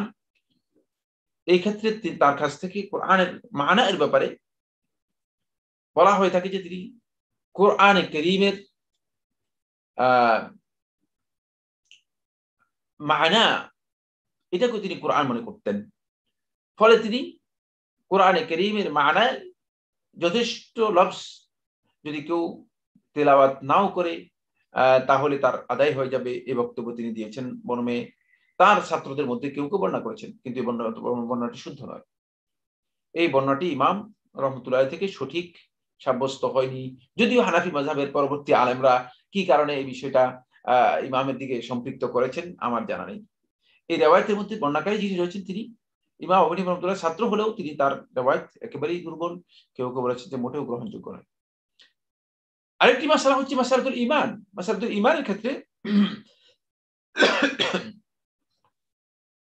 ইমাম আবু হানিফা রাহমাতুল্লাহ থেকে বর্ণনা করা হয় থাকে যে ইমাম রহমতুল্লাহ আলাইহি আমল মুসাম্মাল ঈমান, ঈমানের যেই মুসাম্মা মানে ঈমানের যে পরিধি আছে এই পরিধির মধ্যে অন্তর্ভুক্ত করেন না, ঈমানের রক্ষণের মধ্যে নিয়ে আসেন। কিন্তু তিনি ঈমানের জন্য সেটা কি বলেছেন? আমলকে বলেছেন আমলের কোনো প্রয়োজন নেই, যেমন মুরজিয়ারা বলেছে। না, এই কথা লোকেরা ইমাম রহমতুল্লাহ সম্পর্কে একটা খারাপ বক্তব্য প্রচার করেছে, এটা ভুল বক্তব্য প্রচার করেছে। তিনি আমলকে ঈমানের জন্য শর্ত বলেছেন। এজন্য শেখুল ইসলাম ইবনে তাইমিয়া রাহমাতুল্লাহ যখন কিতাবুল ঈমানের মধ্যে ইমাম আবু হানিফা রাহমাতুল্লাহ বক্তব্যটি উল্লেখ করেছেন, তখন শেখুল ইসলাম ইবনে তাইমিয়া রাহমাতুল্লাহ এই ব্যাপারে স্পষ্ট করেছেন যে এখান থেকে বোঝা যায় যে ইমাম আবু হানিফা রাহমাতুল্লাহর সাথে জমহুর আহলুস সুন্নাত ওয়াল জামাতের ঈমানের যে মাসআলাটি নিয়ে, অর্থাৎ মুসাম্মাল ঈমান, ঈমানের পরিধি, যে ঈমান কোন জিনিসকে অন্তর্ভুক্ত করবে, ঈমানের অন্তর্ভুক্তি অথবা ঈমানের পরিধি নিয়ে যে বক্তব্য ইমাম আবু হানিফা রাহমাতুল্লাহ দেওয়া হয় থাকে, সেটা ইখতিলাফে লফজি, শাব্দিক ইখতিলাফ। মূলত ইখতিলাফটা এটা মৌলিকভাবে আকীদাগত কোনো ইখতিলাফ নয়, অর্থাৎ শব্দের দিক থেকে ইমাম রহমতুল্লাহ এটাকে শর্ত বলেছেন। শর্ত এবং রুকন দুটাই ফরজ, শর্ত এবং রুকন দুটাই ফরজ। সুতরাং শর্ত বলার অর্থ হচ্ছে মানে এটা অবশ্যই কি করতে হবে, আগে থাকতে হবে। অবশ্যই কি থাকতে হবে, আগে থাকতে হবে, আগে অথবা পরে অবশ্যই থাকতে হবে ঈমানের পরিপূর্ণতার জন্য এবং ঈমানের পরিশুদ্ধির জন্য। ঈমানদার সাব্যস্ত হওয়ার জন্য অবশ্যই আমল থাকতে হবে, অন্যথায় সে প্রকৃত ঈমানদার সাব্যস্ত হবে না বা ঈমানদার সাব্যস্ত হবে। আসুন, এই জন্য আমরা ইমাম রহমতুল্লাহ আকীদা সম্পর্কে একটু কথা বলবো। আমরা সময় দিকে লক্ষ্য রেখে সেখানেও আমরা চেষ্টা করব খুব দ্রুত যাওয়ার জন্য। ইমাম আবু হানিফা রহমতুল্লাহ আকীদা সম্পর্কে ইয়াহইয়া ইবনে নসর আল মাররুজি রহমতুল্লাহ আলাইহি বলেন, এটা ইন্তেকা ইবনে আব্দুল বার রহমতুল্লাহ আলাইহি ইন্তেকার 163 পৃষ্ঠায় উল্লেখ করেছেন। তিনি বলেন, কানা আবু হানিফা রাহিমাহুল্লাহু তাআলা ইফাদ্দিলু আবু বকর ওয়া উমর, আবু বকর এবং ওমরকে অগ্রাধিকার দিতেন, প্রাধান্য দিতেন। ওয়া ইউহিব্বু আলিয়ান ওয়া উসমানা, আলী এবং ওসমান রাদিয়াল্লাহু তাআলা আনহুমা, এই দুইজনকে ভালোবাসতেন। ওয়া কানা ইউমিনু বিল কদরি খাইরিহি ওয়া শাররিহি, দেখেন ঈমানের সবগুলো কথা নিয়ে এসেছেন। তিনি তাকদীরে ভালো মন্দের বিশ্বাস করতেন। ওয়ালা ইয়াতাকাল্লামু ফিল্লাহি আযজা ওয়া জাল্লা বিশাইইন, আল্লাহ রাব্বুল আলামিন সম্পর্কে কোন ধরনের মন গড়া বক্তব্য তিনি দিতেন না, অর্থাৎ আল্লাহ তাআলা আসমা এবং সিফাতের ব্যাপারে তার কোন ধরনের তাওয়িল ছিল না। এদিকে ইঙ্গিত করে ইয়াহইয়া ইবনে নসর মাররুজি রাহমাতুল্লাহ কথা বলেছেন। আর ইয়াহইয়া ইবনে নসর মাররুজি রাহমাতুল্লাহ আমরা জানি যে ইমাম আহমদ রাহমাতুল্লাহ রাহমাতুল্লাহ ছাত্রদের অন্যতম, ইমাম আহমদ রাহমাতুল্লাহ রাহমাতুল্লাহ ছাত্রদের অন্যতম। তিনি হানাফি মাযহাবের কোন আলেম ছিলেন না। এটা এই জন্য বলছি আপনাদেরকে, যাতে করে বোঝা যায় যে ইমাম রহমতুল্লাহ আকীদার ব্যাপারে ইমাম রহমতুল্লাহ আলাইহি এর অন্য মাযহাবের আলেমদের বক্তব্য থেকে বোঝা গিয়েছে যে ইমাম রহমতুল্লাহ আকীদা পরিচ্ছন্ন ছিল। মূলত পরবর্তীতে ইমামের নামে হয়তো কোনো বিষয় যোগ করা হয়েছে, সংযুক্ত করা হয়েছে, এটা যার সাথে ইমামের কোনো সম্পর্ক নেই। তিনি কি বলছেন, ওয়ালা ইয়াতাকাল্লামু ফিল্লাহি আযজা ওয়া জাল বিশাইইন, আল্লাহ রাব্বুল আলামিন সম্পর্কে কোনো কিছু নিয়ে তিনি কথা বলতেন না। এরপরে ওয়া কানা ইয়ামসাহু আলাল খুফাইনি, তিনি মুজার উপর মসে করতেন। সেটা হানাফি মাযহাবের লোকেরা যদি বলে মুজার উপর মসে করা জায়েজ নেই, ভুল কথা বলছেন, তিনি মুজার উপর মসে করতেন। এরপরে কি বলেছেন, ওয়া কানা মিন আফকাহি আহলি জামানিহি ওয়া আতকাহুম, সুবহানাল্লাহ, এতটুকুই যথেষ্ট একজন ইমামের শ্রেষ্ঠত্ব বোঝার জন্য। ওয়া কানা মিন আফকাহি আহলি জামানিহি, তার জমানার মানুষদের মধ্যে তিনি সবচেয়ে বেশি ফাকিহ ছিলেন, সবচেয়ে শ্রেষ্ঠ ফকিহ ছিলেন। ওয়া আতকাহুম, এবং তাদের মধ্যে তিনি সবচেয়ে বেশি পরহেজগার ছিলেন। কতটুকু বক্তব্য সার্টিফিকেট দিয়েছেন ইয়াহইয়া ইবনে মারুজি রাহমাতুল্লাহ আলাইহি। ইন্তিকা এর মধ্যে ইবনে আব্দুল বার রাহমাতুল্লাহ মালিকি মাযহাবের ইমাম, তিনি উল্লেখ করেছেন। এবার আসুন ইন্তিকা থেকে, ইন্তিকা এর 166 পৃষ্ঠায় ইবনে আব্দুল বার রাহমাতুল্লাহ আলাইহি বর্ণনা করেন হাম্মাদ ইবনে আবি হানিফা থেকে। হাম্মাদ ইবনে আবি হানিফা রাহমাতুল্লাহ আলাইহি, তিনিও আবু হানিফা রাহমাতুল্লাহর ছেলে, তার কাছ থেকে বর্ণনা করেন তিনি প্রসিদ্ধ ফকিহদের মধ্যে একজন ছিলেন, প্রসিদ্ধ ফকিহদের মধ্যে একজন ছিলেন। তিনি বলেন, সামি'তু আবা হানিফা ইয়াকুল, আবু হানিফাকে আমি বলতে শুনেছি, আল জামাআতু আন তুফাদ্দিলা আবা বকর ওয়া উমর ওয়া আলী ওয়া উসমান, জামাতের পরিচয় হচ্ছে, খুব ভালো করে খেয়াল করুন, আহলুস সুন্নাহ ওয়াল জামাআহ, জামাতের কনসেপ্ট সরাসরি ইমাম রাহমাতুল্লাহ আলাইহি যেটি দিয়ে গেছেন সেটা বলতেছি। তিনি বলছেন জামা হচ্ছে আন তুফাদ্দিলা আবা বকর, আবু বকরকে তুমি অগ্রাধিকার দিবে, ওমর, আলী, ওসমান, এদেরকে প্রাধান্য দিবে, এদের শ্রেষ্ঠত্ব সাব্যস্ত করবে, এরা অন্যদের চেয়ে শ্রেষ্ঠ, এটা প্রমাণিত হবে। ওয়ালা তানতাকসা আহাদান মিন আসহাবি রাসূলিল্লাহ সাল্লাল্লাহু আলাইহি ওয়াসাল্লাম, রাসূল সাল্লাল্লাহু আলাইহি ওয়াসাল্লাম সাহাবীদের মধ্যে কাউকে কোনোভাবে হেয় অথবা কোনোভাবে অবজ্ঞা করা যাবে না, কোনোভাবে খাটো করা যাবে না, কোনোভাবে ছোট করা যাবে না। ওয়ালা তুকাফফিরান নাসা বিযুনুব, এবং গুনার মাধ্যমে মানুষদেরকে কাফের সাব্যস্ত করবে না। গুনাহ যেটাই হোক না কেন, সগীরা হোক কবিরা হোক, কোন গুনার মাধ্যমে কোন ব্যক্তিকে কাফের সাব্যস্ত করা যাবে না। ওয়া তুসাল্লি আলা মান ইয়াকুলু লা ইলাহা ইল্লাল্লাহ, আর যে লা ইলাহা ইল্লাল্লাহ এর সাক্ষী দিবে, অর্থাৎ যে শাহাদাতাইনের মাধ্যমে ইসলামে প্রবেশ করবে, তুমি তার উপর জানাজার সালাত আদায় করবে, তার জানাজার সালাত আদায় করবে। এবং ওয়া খালফা মান ক্বালা লা ইলাহা ইল্লাল্লাহ, আর যে শাহাদাতাইনের সাক্ষী দিবে তার পেছনে তুমি সালাত আদায় করবে, যদিও তার আকীদাগত কিছু বিচ্যুতি থাকে, তার বিষয়ে সালাত আদায় করবে। ওয়া তামসাহু আলাল খুফাইনি, এবং মুজার উপর মসে করবে। ওয়া তুফাউবিদুল আমরা ইলাল্লাহ, আর আল্লাহ রাব্বুল আলামিন সম্পর্কে কোনো বিষয় আসলে সেটাকে আল্লাহ রাব্বুল আলামিন যেভাবে বলেছেন সেভাবেই সেটাকে সাব্যস্ত করবে। এটা হচ্ছে তুফাউবিদুল আমরা ইলাল্লাহ। ওয়া তাদাউন নুতকা ফিল্লাহি আযজা ওয়া জাল, আল্লাহ রাব্বুল আলামিন সম্পর্কে কোন ধরনের মন্তব্য করা থেকে নিজেকে মুক্ত রাখবে, যে মন্তব্যে কোনো ভিত্তি নেই, যেটা আল্লাহ তাআলার ইখবারের মাধ্যমে সাব্যস্ত হয়নি। সুবহানাল্লাহ, তিনি জামাতের যে পরিচয় করে দিয়েছেন এটাই হচ্ছে প্রকৃত জামাত। এই আকীদা, অর্থাৎ জামাতের আকীদা হচ্ছে, জামাতের মূলনীতি হচ্ছে এগুলো, যে মূলনীতির কথা ইমাম আবু হানিফা রাহমাতুল্লাহ আলাইহি বলে দিয়েছেন, সেগুলো হচ্ছে জামাতের মূলনীতি। ইমাম রাহমাতুল্লাহ আলাইহি এটা উল্লেখ করেছেন। ইবনে আব্দুল বার রাহমাতুল্লাহ আলাইহি ইন্তিকা এর 166 পৃষ্ঠায় তিনি বলেন, قال الامام আবু হানিফা বলেন, আল কুরআনু কালামুল্লাহি গায়রু মাখলুক, আরো স্পষ্ট করেছেন কোরআন আল্লাহর কালাম, গায়রু মাখলুক। ওমান ক্বালা গায়রা হাযা, যে এটা ছাড়া অন্য কথা বলবে, ফাহুয়া কাফির, সে ব্যক্তি কাফের, সে ব্যক্তি কাফের। আমাদের হাতের সময়ের কারণে আমি এখানে অনেক কথা ছিল যেটা বলা, তারিখে বাগদাদ থেকে একটা কথা বলবো, যেহেতু তারিখে বাগদাদের মধ্যে খতিব বাগদাদি রাহমাতুল্লাহ আলাইহি ইমাম আবু হানিফা রাহমাতুল্লাহ আলাইহি মাসালিক সম্পর্কে, ইমাম আবু হানিফা রাহমাতুল্লাহ আলাইহি কুচ্ছা, এবং ইমাম আবু হানিফা রাহমাতুল্লাহ আলাইহি মানে তার মর্যাদা বিনষ্ট করে, ক্ষুণ্ণ করে এমন কিছু কথা তার তারিখের মধ্যে তিনি উল্লেখ করেছেন। কিন্তু সেখানে তারিখে বাগদাদের 13 খণ্ডের 331 পৃষ্ঠায় খতিব বাগদাদি রাহমাতুল্লাহ আলাইহি তিনি উল্লেখ করেন, আমি আবু হানিফা রাহমাতুল্লাহ আলাইহি থেকে তিনি বলেন, লাকিতু আতা বিমাক্কা, আতা ইবনে আবি রাবাহ সাথে মক্কাতে দেখা হয়েছে। আতা ইবনে আবি রাবাহ দুইজন সাহাবীর মুলাজিম ছিলেন। মুলাজিম বলা হয় তাকে, আগে বলছি আবারও বলছি, সেটা হচ্ছে মুলাজিম হচ্ছে যিনি একেবারেই নিবিড় ভাবে কাছে থেকে জ্ঞান অর্জন করেছেন, মানে দূর থেকে নয়, শুনে শুনে নয়, কাছে থেকে, সব সময় কাছে থেকে যিনি জ্ঞান অর্জন করে থাকেন তাকে বলা হয় মুলাজিম। আতা ইবনে আবি রাবাহ রাহমাতুল্লাহ আলাইহি তিনি তাবী ছিলেন, প্রসিদ্ধ তাবী ছিলেন। তিনি আব্দুল্লাহ ইবনে ওমর রাদিয়াল্লাহু আনহু মুলাজিম ছিলেন, আব্দুল্লাহ ইবনে আব্বাস রাদিয়াল্লাহু তাআলা মুলাজিম ছিলেন। আব্দুল্লাহ ইবনে আব্বাস রাদিয়াল্লাহু আনহু মক্কায় যতদিন ছিলেন ততদিন তিনি তার মুলাজিম ছিলেন। আতা ইবনে আবি রাবাহ সম্পর্কে ইমাম আবু হানিফা রাহমাতুল্লাহ তিনি বলতেছেন, আতা এর সাথে আমার মক্কাতে দেখা হয়েছে, ফাসআলতুহু আন শাইইন, তাকে কিছু মাসআলা, কিছু বিষয় সম্পর্কে তাকে আমি প্রশ্ন করলাম। ফাকালা, যখন দেখতে পেল যে ইমাম এর বক্তব্য এবং এই তরুণের বক্তব্যের মধ্যে জ্ঞানের একটা আভাস রয়ে গিয়েছে, জ্ঞানের একটা সৌরভী রয়ে গিয়েছে, বুঝে যাচ্ছে যে বিচক্ষণ জ্ঞানী ব্যক্তি। তখন আতা ইবনে আবি রাবাহ বলেন, মিন আইনা আনতা, তুমি কোত্থেকে, মানে তোমার মানে কোন জায়গা থেকে তুমি এসেছো? কুলতু মিন আহলিল কুফা, আমি কুফা থেকে এসেছি। ক্বালা আনতা মিন আহলিল ক্বারিয়া, তুমি এমন একটা জনপদ থেকে এসেছো, আল্লাযীনা ফাররাকু দীনাহুম, যারা তাদের দ্বীনকে ছিন্ন ভিন্ন করে ফেলেছে। কুফাতেই সবচেয়ে বেশি, মানে ওই সময় কুফাতেই সবচেয়ে বেশি দ্বীনের ব্যাপারে বিভ্রান্তি ব্যাপক ভাবে লাভ করেছে। মানে তুমি এমন এক জনপদ থেকে এসেছো, আল্লাযীনা ফাররাকু দীনাহুম, যারা নিজেদের দ্বীনকে ছিন্ন ভিন্ন করে দিয়েছে, ওয়া কানু শিয়াআন, এবং নিজেরা বিভিন্ন দল উপদলে বিভক্ত হয়ে গেছে, অনেক গ্রুপ হয়ে গিয়েছে। কুলতু না'ম, আমি বললাম হ্যাঁ ঠিকই বলেছেন। ক্বালা ফামিন আইয়িল আসনাফি আনতা, তাহলে তুমি কোন দলের?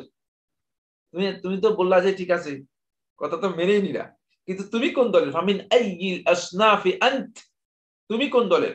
কুলতু, আমি বললাম মিম্মান লা ইয়াসুব্বুস সালাফ, আমি ওই দলের, মিম্মান, যারা লা ইয়াসুব্বুস সালাফ, যারা সালাফদেরকে গালিগালাজ করে না। সুতরাং যারা সালাফদের মানহাজ সম্পর্কে জ্ঞান রাখেন না, তারা ইমাম আবু হানিফা রাহমাতুল্লাহির মানহাজ সম্পর্কে জ্ঞান রাখবেন, তারা ইমাম আবু হানিফা রাহমাতুল্লাহির ভুল কথা দিবেন। এটা আমি তারিখে বাগদাদ থেকে বলতেছি, তারিখে বাগদাদের 13 খণ্ডে 331 পৃষ্ঠায়। আমি বন্ধুগণ, এই বক্তব্যের মাধ্যমে আমি সমস্ত উম্মাহকে বলে দিতে চাই, ইমাম রাহমাতুল্লাহ সালাফদের সম্মান করতেন, ভালোবাসতেন। এখানে তিনি এই কথা স্পষ্ট করে বলেছেন, ওয়া ইউমিনু বিল কদর, যারা তাকদীরে বিশ্বাস করে, ওয়ালা ইউকাফিরু আহাদান বিযাম, যারা গুনাহের কারণে কাউকে কাফির সাব্যস্ত করে না। قال, তিনি বলেন, ফাকাল লি আতা, তখন আমাকে আতা ইবনে আবি রাবাহ বলছেন, আরাফতা, আরাফতা মানে আরাফতাল হক, হক তুমি সত্যিকার ভাবে জানতে পেরেছো। ফালজাম, তুমি এখন আরো কিছুদিন কি করো, আমার সাথে থাকো, তোমার জন্য লাভ হবে। সুবহানাল্লাহ। এখান থেকে বোঝা যাচ্ছে যে ইমাম রহমতুল্লাহর আকীদা কি ছিল, ইমাম রহমতুল্লাহ কোন পর্যায়ের আকীদা তার ছিল। সুবহানাল্লাহ। আমি সময়ের দিকে লক্ষ্য রেখে একটু সামনের দিকে যেতে চাই। অনেক দীর্ঘ একটি মেশওয়ার, অনেক দীর্ঘ লম্বা বক্তব্য রয়েছে, কিন্তু আমরা হয়তো পুরোটা বলতে পারবো না।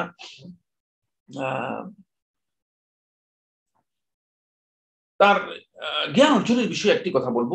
ইমাম আবু হানিফা রাহমাতুল্লাহর জ্ঞান অর্জনের বিষয়ে, সুবহানাল্লাহ, তিনি জ্ঞান অর্জনের ব্যাপারে ছিলেন একেবারেই অধ্যবসায়ী এবং মুলাজিম, নিবিড় ভাবে লেগে থাকার লোক। তিনি জ্ঞান অর্জনের ব্যাপারে প্রথম যখন আমির শাবি তাকে পরামর্শ দিলেন, তখন তিনি চিন্তা করলেন কোন জ্ঞানটা তার জন্য খুব বেশি উপযোগী। তখন তিনি বাছাই করলেন যে তিনি ফিকহের উপর বুৎপত্তি অর্জন করবেন, ফিকহের জ্ঞান অর্জন করবেন। قال زفير بن الهزيل, তার ছাত্র জুফার ইবনে হুযাইল বর্ণনা করেন, সামি'তু আবু হানিফা ইয়াকুল, আবু হানিফাকে বলতে শুনেছি, কুনতু আনজুরু ফিল কালাম, প্রথমে আমি ইলমুল কালাম দেখতাম, এবং ইলমুল কালাম সম্পর্কে জ্ঞান নেওয়ার জন্য আমি চেষ্টা করলাম, কিন্তু পরে আমি দেখলাম যে ইলমুল কালামের মধ্যে কোনো কিছুই নেই। একদিন আমি হাম্মাদ ইবনে আবি সুলাইমানের দার্স হচ্ছে, হালাকা হচ্ছে, হালাকার পাশে বসে ইলমুল কালামের বিষয়গুলো নিয়ে জ্ঞান অর্জন করতেছিলাম, জানতে চাচ্ছিলাম। এক মহিলা আমার কাছে আসলো, এসে আমাকে প্রশ্ন করলো যে যে যে এক ব্যক্তির একটা দাসী আছে, একটা দাসী, যে দাসী তার স্ত্রী, সে এই দাসীকে সুন্নাহ অনুযায়ী তালাক দিতে চায়। কাম ইউতাল্লিকুহা, তাকে কয় তালাক দিবে, কিভাবে তালাক দিবে, কয় তালাক দিবে। ইমাম আবু হানিফা রাহমাতুল্লাহ আলাইহি এই কথা শুনলেন, বলে ফালাম আদিমা আকুল, কি উত্তর দিব আমি জানি না। মহিলার প্রশ্নে আমি থেকে গেলাম। فأمرتها أن تسأل حمادا, আমি হাম্মাদ ইবনে আবি সুলাইমানকে প্রশ্ন করার জন্য তাকে কি করলাম, বললাম যে তুমি হাম্মাদকে জিজ্ঞেস করো। সুম্মা তারজি তুখবিরুনি, তারপর তুমি ফিরে আসার সময় আমাকে বলবা যে হাম্মাদ তোমাকে কি উত্তর দিয়েছে, কারণ আমিও জানতে চাই। তখন ওই মহিলা গেল হাম্মাদের কাছে, গিয়ে মহিলা প্রশ্ন করলো হাম্মাদ ইবনে আবি সুলাইমানকে। হাম্মাদ ইবনে আবি সুলাইমান বললেন, ইউতাল্লিকুহা ওয়া হিয়া তাহির, তাকে পবিত্র অবস্থায়, হাইজ থেকে পবিত্র অবস্থায় এবং জেমা মানে সহবাস থেকে পবিত্র অবস্থায় তাকে প্রথমে এক তালাক দিবে, তারপর তাকে অবকাশ দিবে, সে ইদ্যত পালন করবে 2 হাইজ পর্যন্ত। তারপর যখন সে পবিত্র হয়ে যাবে তখন তাকে মানে হয়তো বিদায় করে দেবে, এর মাধ্যমে সে অন্যদের জন্য হালাল হয়ে যাবে, সুন্নাহ অনুযায়ী হালাল হয়ে যাবে, আর তাকে আর কোনো তালাক দেওয়ার প্রয়োজন নেই। তিনি বলেন এই মহিলা প্রত্যাবর্তন করে ফিরে আসলো, তারপর আমাকে খবর দিল, এই কথা বললো। এই প্রশ্নের উত্তর যখন আমি জানলাম, ফাকুলতু, আমি সিদ্ধান্ত নিলাম, লা হাজাতা লি ফিল কালাম, ইলমুল কালাম শিখার আমার কোনো প্রয়োজন নেই, এটা কোনো কাজে আসবে না। ওয়া আখাযতু নাআলি, আমি আমার জুতা নিলাম, ফাজালাস্তু ইলা হাম্মাদ, তারপর আমি হাম্মাদের সাথে গিয়ে বসলাম, হাম্মাদের সাথে গিয়ে বসলাম। ইমাম আবু হানিফা রাহমাতুল্লাহ আলাইহি বলেন যে হাম্মাদ ইবনে আবি সুলাইমানের সাথে আমি এই যে বসলাম, এই বসাতেই হাম্মাদ ইবনে আবি সুলাইমান এর সাথী হয়ে গেলাম, এবং হাম্মাদ ইবনে আবি সুলাইমানের সাথে 1 বছর 2 বছর নয়, ফাসাহিবতুহু 10 সিনিন, 10 বছর আমি হাম্মাদ ইবনে আবি সুলাইমানের সাথে কাছেই ছিলাম, 10 বছর হাম্মাদ ইবনে আবি সুলাইমানের কাছে ছিলাম।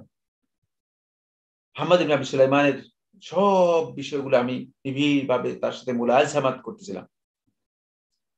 একদিন আমার মনের মধ্যে আসলো যে এখন তো আমি মোটামুটি কিছু জেনে গিয়েছি, আমার কিছু জানা হয়েছে, তাহলে আমি হাম্মাদ ইবনে আবি সুলাইমানের দার্স বাদ দিয়ে আমি নিজেও কিছু চর্চা করতে পারি, নিজেও জ্ঞান অর্জন করতে পারি এবং নিজেও কিছু লোকদের কাছে তুলে ধরতে পারি। আমি চিন্তা করলাম যে আমি একটু আলাদা হয়ে যাই, আমি আলাদা হয়ে গেলাম এবং আমি একদিন বিকেল বেলায় আমি আলাদাভাবে বসলাম, দেখলাম যে আমার মনের মধ্যে শান্তি আসছে। তখন আমি নিজের মনের মধ্যে এই শান্তি পেলাম না যে হাম্মাদ ইবনে আবি সুলাইমানকে ছেড়ে যাব, এটা আমার কাছে ভালো লাগলো না।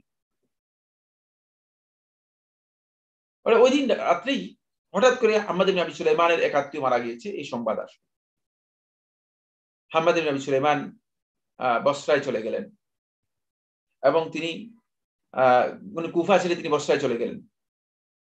তিনি তার কিছু সম্পদ এবং কিছু রেখে গেলেন এবং তিনি আমাকে তার জায়গাতে বললেন যে তুমি এখানে বসো, লোকেরা যদি কোনো বিষয় সম্পর্কে জানতে চায় তুমি প্রশ্ন উত্তর দেবে আর তুমি জ্ঞান অর্জন করো, তুমি থাকো,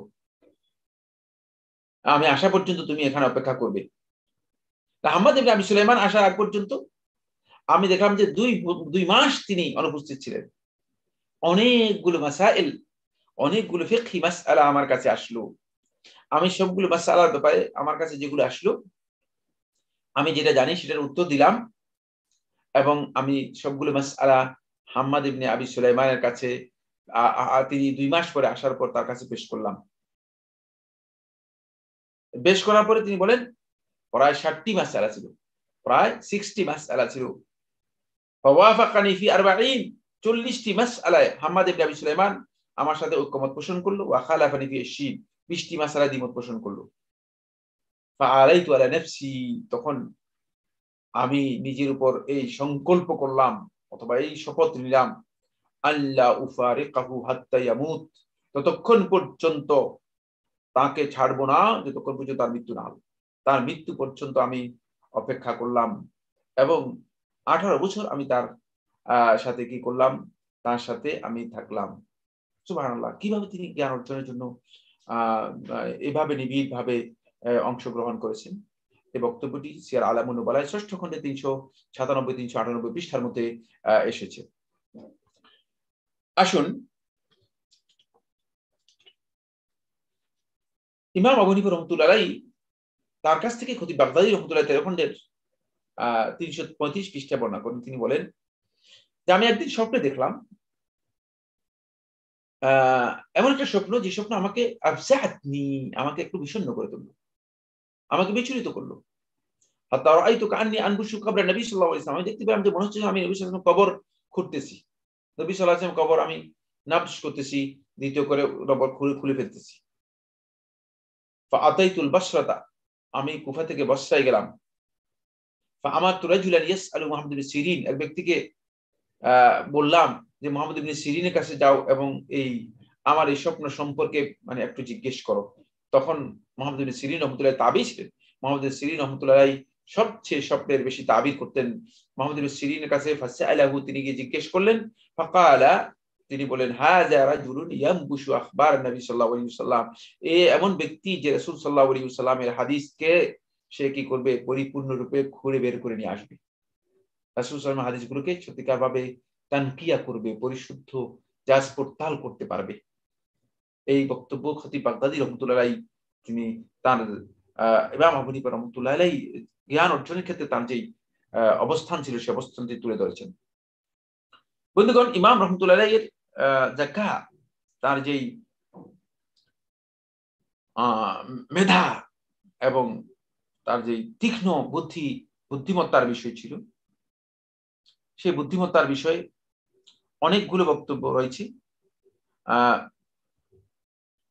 আমি শুধুমাত্র একটি বক্তব্য আলোচনা করব, যেটা ইন্তিকা এর মধ্যে ইবনে আব্দুল বার রাহমাতুল্লাহ আলাইহি 152 এবং 153 পৃষ্ঠায় উল্লেখ করেছেন। হাসান ইবনে জিয়াদ আল-লুলুই, ইমাম আবু হানিফা রাহমাতুল্লাহ ছাত্র, তিনি বর্ণনা করেন, বলেন, কানাত ইনদানা ইমরাআতুন মাজনুনা, আমাদের কাছে এক মহিলা ছিল পাগল, তাকে উম্মে ইমরান বলা হতো। এক ব্যক্তি তার কাছ দিয়ে অতিক্রম করলো, ফাকালা লাহা শাইআন, ওই ব্যক্তি মানে ওই ফাকালা লাহা শাইআন, ওই ব্যক্তি ওই মহিলাকে কিছু কথা বলল। মহিলা পাগল ছিল, মহিলা কিছু কথা বলল। ফাকালাত, মহিলা ওই ব্যক্তিকে বলে উঠলো, ইয়া ইবনা জানিয়াইনি, হে দুই জেনাকারীর সন্তান। ইন্না লিল্লাহি ওয়া ইন্না ইলাইহি রাজিউন। ইবনা জানিয়াইনি, তুহমত দিয়ে দিল, বলে যে মানে তার পিতামাতা দুজনেই জেনাকারী। এই কথা যখন বলল, তখন সবাই, তখনকার সময় ইবনে আবি লাইলা রাহমাতুল্লাহ আলাইহি, তিনিও তাবী ছিলেন, ইবনে আবি লাইলা, এবং তখন বসরা এবং কুফার সবচেয়ে বড় প্রসিদ্ধ আব্দুর রহমান ইবনে আবি লাইলা রাহমাতুল্লাহ আলাইহি প্রসিদ্ধ আহলে হাদিসের মধ্যে একজন ছিলেন। তিনি মানে এই কথা শুনলেন, তার কাছে এই কথা নিয়ে আসা হলো। তখন ইবনে আবি লাইলা রাহমাতুল্লাহ আলাইহি ওই মহিলাকে মসজিদে প্রবেশ করালেন, এবং মসজিদে প্রবেশ করায় ইবনে আবি লাইলা রাহমাতুল্লাহ আলাইহি ওই মহিলাকে দুইটা হদ দিলেন, অপবাদের দুইটা হদ দিলেন, দুইটা শাস্তি দিলেন। একটা হদ তার বাপকে অপবাদ দেওয়ার জন্য, আরেকটা হদ তার মাকে অপবাদ দেওয়ার জন্য। ফাবালাগা যালিকা আবু হানিফা, এই বক্তব্য আবু হানিফা রাহমাতুল্লাহ কাছে পৌঁছলো। ফাকালা, তখন আবু হানিফা রাহমাতুল্লাহ বলেন, ফি আখতা ফিহা মিন সিত্তাতি মাওয়াদি', একটা মাসআলার মধ্যে 6 জায়গায় ভুল করেছে। বিচক্ষণতা, বুদ্ধির প্রখরতা, জ্ঞানের তীক্ষ্ণতা ইমাম রাহমাতুল্লাহ কেমন ছিল, যে আখতা ফিহা মিন সিত্তাতি মাওয়াদি', যে একটা মাসআলার মধ্যে 6 জায়গায় ভুল করেছে। আল মাজনুন আলা হাদ আলাইহা, পাগলের উপর কোনো হদ নেই, পাগলকে হদ দিয়েছে, এটা এক নম্বর ভুল। আকাম আল হাদ আলাইয়া ফিল মসজিদ, তাকে হদ দিয়েছে মসজিদের মধ্যে। মসজিদের মধ্যে হদ, লা তুকামুল হুদুদ ফিল মাসাজিদ, মসজিদের মধ্যে হদ দেওয়া জায়েজ নেই। তারপরে ওয়াদারাবাহা কাইমাতান ওয়ান নিসাউ লা ইউদরাবনা কুউদান, তাকে দাঁড়ানো অবস্থায় বেত্রাঘাত করেছে। মহিলাদেরকে দাঁড়ানো অবস্থায় বেত্রাঘাত করা এটা জায়েজ নেই, কারণ হচ্ছে মহিলাদের ইজ্জত আবরুর বিষয় রয়েছে। ওয়া আকাম আলাইহি হাদ্দাইনি, তাকে দুইটা হদ দিয়েছে। ওয়ালাউ আন্না রাজুলান কাযাফা কওমান, যদি কোনো ব্যক্তি একটা গোষ্ঠীকে কোনো কারণে অপবাদ দেয়, মা কানা আলাইহি ইল্লা হাদ্দুন ওয়াহিদ, তার উপর একটা অপবাদের শাস্তি আসবে, যে এরা সবাই জেনাকারী, তাহলে তার শাস্তি একটা হবে, সবাই জেনার হবে না। সুবহানাল্লাহ, এখানে একটা হদ হবে। তারপরে ওয়াদারাবাহা ওয়াল আবাওয়ানি গাইবান, তাকে শাস্তি দিয়েছে, অথচ পাগল, অথচ তার অভিভাবক কেউ নেই। ওয়ালা ইয়াকুনু যালিকা ইল্লা বিমাহদারিহিমা, অবশ্যই তার অভিভাবকের সামনেই হতে হবে। লিআন্নাল হাদ লা ইয়াকুনু ইল্লা লিমান ইয়াতলুবুহু, হদ তো মানে হদ যদি কেউ তলব করে তাহলে হয়। খুবই মানে এই ব্যক্তির পিতামাতা তো নেই, সুতরাং এই হদের ব্যাপারে কেউ তলব করে নাই। ওয়াজামা বাইনাল হাদাইনি ফি মাকামিন ওয়াহিদ, এবং এক জায়গায় হদ কি করেছে, কায়েম করেছে। ওমান ওয়াজিব আলাইহি হাদ্দানি, যে ব্যক্তির উপর দুটি হদ ওয়াজিব হবে, লাম ইউকাম আলাইহি আহাদুহুমা হাত্তা ইউজিফাল আখার, মানে একটা হদ দিয়ে তারপরে অবকাশ দিতে হবে, তারপরে আরেকটা হদ তাকে দিতে হবে। সুম্মা ইউদরাবুল হাদ্দুস সানি, দ্বিতীয় ফাওয়ালা যালিকা ইবনে আবি লাইলা, এই বক্তব্য ইবনে আবি লাইলাকে পৌঁছানো হয়েছে। ইবনে আবি লাইলার কাছে খবরটি গিয়েছে। ফাযাহাবা ইলা আমিরিল মুমিনিন ফাশাকা, আমিরুল মুমিনিন কাছে গিয়েছেন, তার ইমাম আবু হানিফা রাহমাতুল্লাহ সম্পর্কে কি করেছেন, শিকায়াত করেছেন। ফাহাজার আল ইমাম আলা আবি হানিফা আন ইফতিয়া, তখন ফাহাজার আল আমির, তখন আমির যিনি ছিলেন তিনি আবু হানিফা রাহমাতুল্লাহকে ফতোয়া দিতে নিষেধ করেছেন। এটাই ছিল মূলত আবু হানিফা রাহমাতুল্লাহকে ফতোয়া দেওয়ার প্রথম যে নিষেধাজ্ঞা, মানে আমিরের পক্ষ থেকে আসে সেই নিষেধাজ্ঞা। এখানে আমরা যে বিষয়টি ইঙ্গিত দিয়েছি সেটা হচ্ছে, আমার মাসালাটি তাহকিকের জন্য নয়, উদ্দেশ্য যে ইমাম রাহমাতুল্লাহর বিচক্ষণতা ছিল অনেক বেশি। তিনি বিচক্ষণতার দিক থেকে অনেক বেশি বিচক্ষণতা তিনি অবলম্বন করেছেন। ফলে এই কারণেই তার বিচক্ষণতার বিষয়টি খুবই সুপরিচিত একটি বিষয় আলেমদের কাছে ছিল, এবং তিনি সত্যিকার অর্থে পরিচিত লোক ছিলেন। আমি এখন আলোচনা করব যে পয়েন্টটি নিয়ে, সেটা হচ্ছে ইমাম আবু হানিফা রাহমাতুল্লাহ সম্পর্কে প্রসিদ্ধ আলেমদের কিছু বক্তব্য আমরা জানতে চাই। ইমাম রাহমাতুল্লাহ আলাইহি প্রসিদ্ধ বক্তব্য হচ্ছে, আলী ইবনে আসিম রাহমাতুল্লাহ আলাইহি বলেন, লা উসিনা ইলমুল ইমাম আবি হানিফা বিইলমি আহলি জামানিহি লা রাজাহা আলাইহিম। এটি শামসুদ্দিন যাহাবী রাহমাতুল্লাহি আলাইহি বালায়ের মধ্যে বর্ণনা করেছেন। তিনি বলেন, আলী ইবনে আসিম বর্ণনা করতেছেন, তিনি বলেন যে যদি ইমাম আবু হানিফা রাহমাতুল্লাহ ইলমকে ওজন করা হয় বিআহলি জামানিহি, তার জামানার সমস্ত আলেমদের ইলম, তাহলে তার ইলম ভারী হয়ে যাবে, অগ্রাধিকার পাবে অন্যদের ইলমের চেয়ে। সুবহানাল্লাহ। হাফস ইবনে গায়াস তিনি বলেন, কালাম আবি হানিফা ফিল ফিকহি, ফিকহের ক্ষেত্রে আবু হানিফার বক্তব্য আদাক্কু মিনাশ শা'r, চুলের চেয়েও সূক্ষ্ম। লা ইয়াইবুহু ইল্লা জাহিল, মূর্খ ছাড়া কেউ এটার দোষ বের করতে পারবে না। মূর্খ ব্যক্তি শুধুমাত্র এটার দোষ বর্ণনা করবে।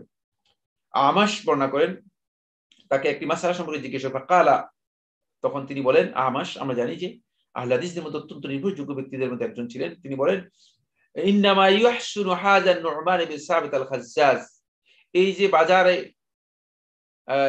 রেশমি কাপড় বিক্রেতা নু'মান ইবনে সাবিত এই মাসালার এগুলোর ব্যাপারে অনেক বেশি প্রাজ্ঞ। আযুন্নুহু বুরিকা লাহু ফি ইলমিহি, তার আমি ধারণা করি তার ইলমের মধ্যে আল্লাহ তাআলা অনেক বেশি বরকত দিয়েছেন। এটা বলতেছেন আমাশ, তিনি তার বক্তব্যের মধ্যে কথা বলতেছেন। ক্বালা জারীর ক্বালা লি মুগীরা, জারীর বলতেছেন, আমাকে মুগীরা বলেছেন, জালিস আবু হানিফা, আবু হানিফার সাথে তুমি বসো, আবু হানিফার সাথে মুলাজামাত করো, আবু হানিফার কথা শুনো, তাফাক্কাহ, তার কাছে ফিকহ অর্জন করো। ফা ইন্না ইব্রাহিম আন-নাখাই, যদি ইব্রাহিম আন-নাখাই, ইব্রাহিম আন-নাখাই হচ্ছে আব্দুল্লাহ ইবনে মাসউদের ছাত্র, ইব্রাহিম আন-নাখাই আল-কামাই ছাত্র, ইব্রাহিম আন-নাখাই লাউ কানা হাইয়ান, যদি জীবিত থাকতো, লা জালাসাহু, তাহলে আবু হানিফার দার্সের মধ্যে বসতো। সুবহানাল্লাহ। ওয়াকাল ইবনে মুবারক, আব্দুল্লাহ ইবনে মুবারক আহলে হাদিসদের মধ্যে অন্যতম, তিনি বলতেছেন, আবু হানিফা আফকাহুন নাসি, লোকদের মধ্যে সবচেয়ে ফিকহের ব্যাপারে অধিক পাণ্ডিত্যের অধিকারী ছিলেন আবু হানিফা। সুবহানাল্লাহ। এবার দেখি ইমাম শাফি রাহমাতুল্লাহ কি বলেন। ওয়াকাল আশ-শাফিঈ, আশ-শাফি বলেন, আন-নাসু ফিল ফিকহি আয়ালুন আলা আবি হানিফা, যে মানুষ ফিকহের মধ্যে আবু হানিফার পরিবারের অন্তর্ভুক্ত। কুলতু মানে হাফেজ শামসুদ্দিন যাহাবী রাহমাতুল্লাহ আলাইহি, সুবহানাল্লাহ। এই বক্তব্য সবগুলোকে উল্লেখ করে হাফেজ শামসুদ্দিন যাহাবী রাহমাতুল্লাহ আলাইহি, তিনি নিজেই, শামসুদ্দিন যাহাবী রাহমাতুল্লাহ নিজেই মন্তব্য করতেছেন, কুলতু, আমি বলছি, আল ইমামাতু ফিল ফিকহি ওয়া দাকাইকিহি, ফিকহের ব্যাপারে এবং ফিকহের সূক্ষ্ম বিষয়গুলোর ব্যাপারে, মুসাল্লামাতুন ইলা হাযাল ইমাম, এই ইমামের কাছে সুপর্দ করা হয়েছে। ওয়া হাযা আমরুন লা শাক্কা ফিহি, এই ব্যাপারে কারো কোনো ধরনের সন্দেহ নেই। এরপরে তিনি বলতেছেন, একটা কবিতা উল্লেখ করেছেন তিনি নিজেই, ওয়ালাইসা ইয়াসিহু ফিল আযহানি শাইউন ইযা ইহতাজা আন-নাহারু ইলা দালিলি, ওয়ালাইসা ইয়াসিহু ফিল আযহানি শাইউন, যিহনের মধ্যে কোনো জিনিস ততক্ষণ পর্যন্ত সহি হবে না যদি দিবস সাব্যস্ত করার জন্য দলিলের প্রয়োজন হয়। দিবস এমন যে দিবসই, দিবসের জন্য দলিলের প্রয়োজন হয় না। এই জন্য আবু হানিফার জ্ঞানের জন্য এবং আবু হানিফার ইমামত সাব্যস্ত করার জন্য আসলে কোনো দলিলের প্রয়োজন নেই, কোনো দলিলের প্রয়োজন নেই। আমরা এখানেই থেমে যাব, আরো অনেক কথা রয়েছে, আরো অনেক বিশাল বক্তব্য রয়েছে, এতটুকু পর্যন্ত আমরা যাব না, যেহেতু আমরা আরেকটু সামনের দিকে অগ্রসর হতে চাই। আরেকটু কথা আমরা আলোচনা করতে। সুবহানাল্লাহ। এই ইমাম রাহমাতুল্লাহ আলাইহি তিনি জীবনের বিশাল অংশ ইলম অর্জনের মধ্যে ব্যয় করলেও ইলমের মাধ্যমে যতটুকু ইমাম রহমতুল্লাহ আলাইহি পরিচিতি লাভ করেছেন, এর চেয়েও বেশি তিনি পরিচিতি লাভ করেছেন আমলের মাধ্যমে। কি সমৃদ্ধ, কি বিশাল আমলের অধিকারী ছিলেন, সেটা আমরা যদি সময় আমাদের কুলাবে না, অন্যথায় আমরা পয়েন্টগুলো প্রত্যেকটা আপনাদের কাছে যেগুলো আমাদের কাছে সংকলিত হয়েছে সেগুলো আমরা তুলে ধরতাম, ভালো হতো। খারিজ ইবনে মুসআব বর্ণনা করেন, তিনি বলেন, চারজন ব্যক্তি ইতিহাসে প্রমাণিত হয়েছে যারা আল্লাহর ঘরে বসে, কাবা ঘরে বসে ইমামদের মধ্য থেকে চারজন ব্যক্তি কোরআনে কারীম খতম করেছেন। একজন হচ্ছে উসমান ইবনে আফফান রাদিয়াল্লাহু তাআলা আনহু, আর তামিম আদ-দারি রাদিয়াল্লাহু তাআলা আনহু, দুইজনই সাহাবী। একজন হচ্ছেন তাবেঈ সাঈদ ইবনে জুবাইর রাদিয়াল্লাহু তাআলা আনহু, তিনি ছিলেন তাবেঈ। আরেকজন হচ্ছেন আবু হানিফা আন-নু'মান ইবনে সাবিত, আবু হানিফা নু'মান ইবনে সাবিত। সুবহানাল্লাহ। এটা তারিখে বাগদাদের মধ্যে খতিব বাগদাদি 13 খণ্ডের 356 পৃষ্ঠায় উল্লেখ করেছেন। আমি আগেই বলেছি, এটা হানাফি মাযহাবের কোন আলেমের বক্তব্য একটাও গ্রহণ করি নাই, কারণ হানাফি মাযহাবের আলেমরা হয়তো কেউ সীমা লঙ্ঘন করতে পারেন, তার ব্যাপারে অতিরিক্ত কথা বাড়িয়ে বলতে পারেন। সুবহানাল্লাহ।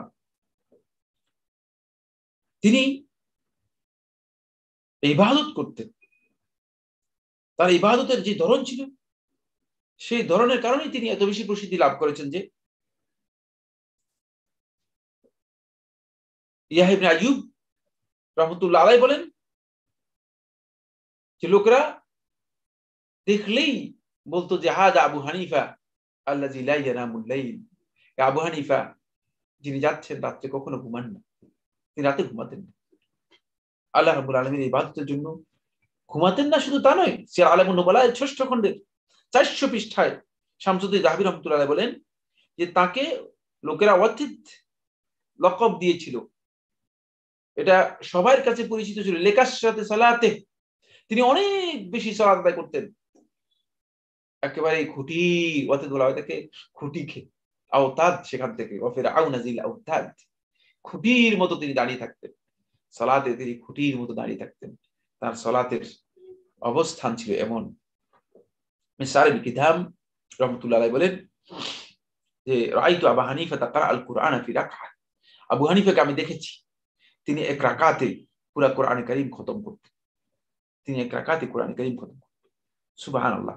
আমাদের কাছে বিষয়টি মনে হচ্ছে যেন অকল্পনীয় বক্তব্য, কিন্তু না, অকল্পনীয় বক্তব্য নয়। যারা বর্ণনা করেছেন তারা সনদ সহ বর্ণনা করেছেন। খতিব বাগদাদী রাহমাতুল্লাহ আলাইহি তার তারিখে বাগদাদের মধ্যে বিষয়টি বর্ণনা করেছেন। আরো অনেক কথা রয়েছে, এখানে আমি এতটুকুই পর্যন্ত বলবো।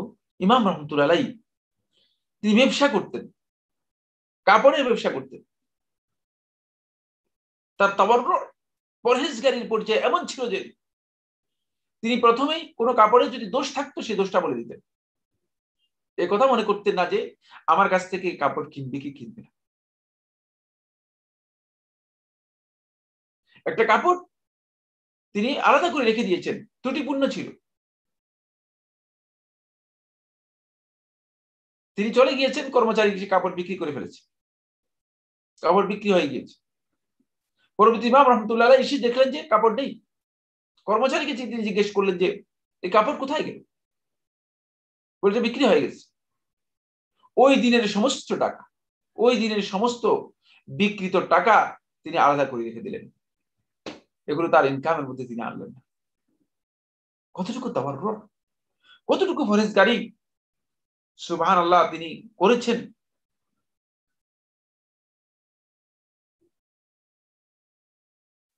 কতটুকু পরহেজগারি তিনি করতেন।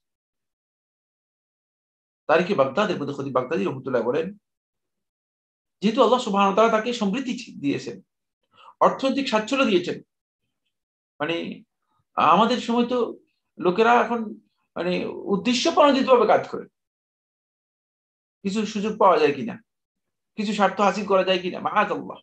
আল্লাহ রাব্বুল আলামিন আমাদের সবাইকে হেফাজত করুন। ইমাম রহমতুল্লাহ আলাইহি কানা আবু হানিফা রুবামা মাররা বিহি রাজুল, কোন ব্যক্তি যদি তার সাথে তার কাছ দিয়ে যেত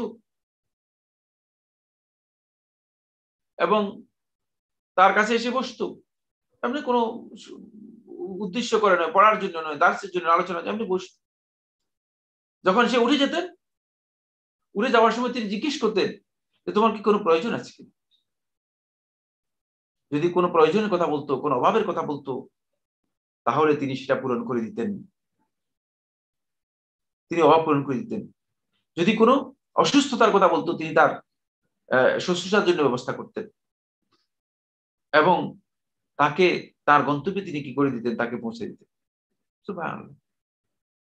এটা ছিল ইমাম রহমতুল্লাহ আলাইহির কারম, বদান্যতা। তার বদান্যতার ব্যাপারে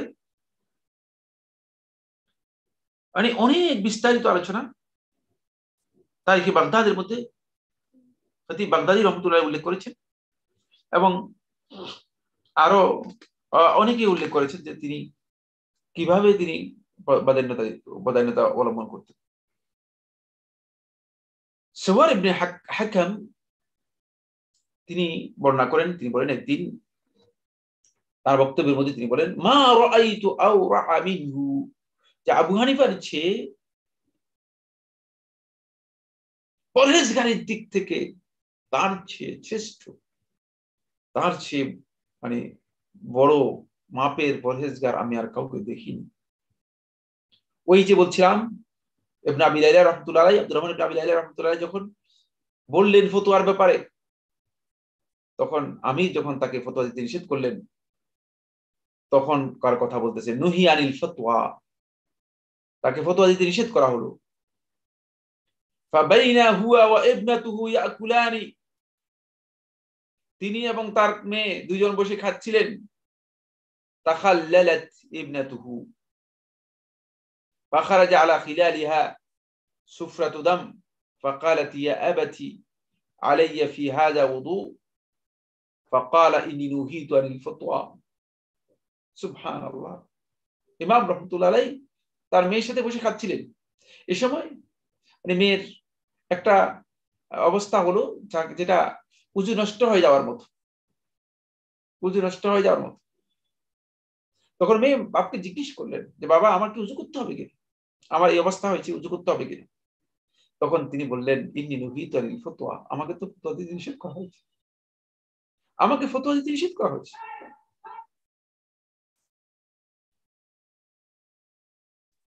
আমি তাদের কাছে কথা বলেছি, ফাহালাফতু লাহুম, তাদেরকে আমি কথা বলেছি আমি ফতোয়া দেব না। ফাসালি আখাকা হাম্মাদান, তোমার যেহেতু মাসআলা জানা দরকার, তোমার মাসআলা জানতে হবে, তুমি তোমার ভাই হাম্মাদকে জিজ্ঞেস করো। ইন্তেকায়ের মধ্যে ইবনে আব্দুল বার রাহমাতুল্লাহ 169 পৃষ্ঠায় এই বিষয়ে উল্লেখ করেছেন। এই ইমামের তাকওয়া এবং পরহেজগারির বিষয়ে আলোচনা করা কঠিন। তাহলে হয়তো সত্যিকার ইমানের অধিকারী ব্যক্তিগণ তাদের কলিজা ফেটে যেতে পারে। এত বিশাল তার তাকওয়া এবং পরহেজগারির বিষয়ে উলামায়ে কেরামগণ বর্ণনা করেছেন। আমি এই জন্য আর এই পয়েন্টের সামনের দিকে আগাতে চাই। অনেকগুলো কথা আমার এখানেই আমি নোট করেছিলাম, যেগুলো আপনাদের কাছে আমি শেয়ার করার প্রয়োজন মনে করেছি। সুবহানাল্লাহ। পরে আবু মুআবিয়া আদ-দারির রাহিমাহুল্লাহ তাআলা রাহমাতান ওয়াসিআ, আহলে হাদিসদের মধ্যে নির্ভরযোগ্য আহলে হাদিস ছিলেন। তিনি বলতেন সিয়ার আলামুন নুবালার 6ষ্ঠ খণ্ডের 401 পৃষ্ঠায়, হুব্বু আবু হানিফা মিনাস সুন্নাহ, আবু হানিফার ভালোবাসা এটা সুন্নাহ এর অন্তর্ভুক্ত। সুন্নতের পরিচয় হচ্ছে আবু হানিফার ভালোবাসা। আজকে ইমাম আবু হানিফা রাহমাতুল্লাহ সম্পর্কে, তার জীবনী সম্পর্কে সত্যিকার আমাদের মধ্যে জ্ঞান না থাকার কারণে যেটা হচ্ছে সেটা হলো এই, আমরা ইমাম আবু হানিফা রাহমাতুল্লাহ সম্পর্কে না জেনেই আমরা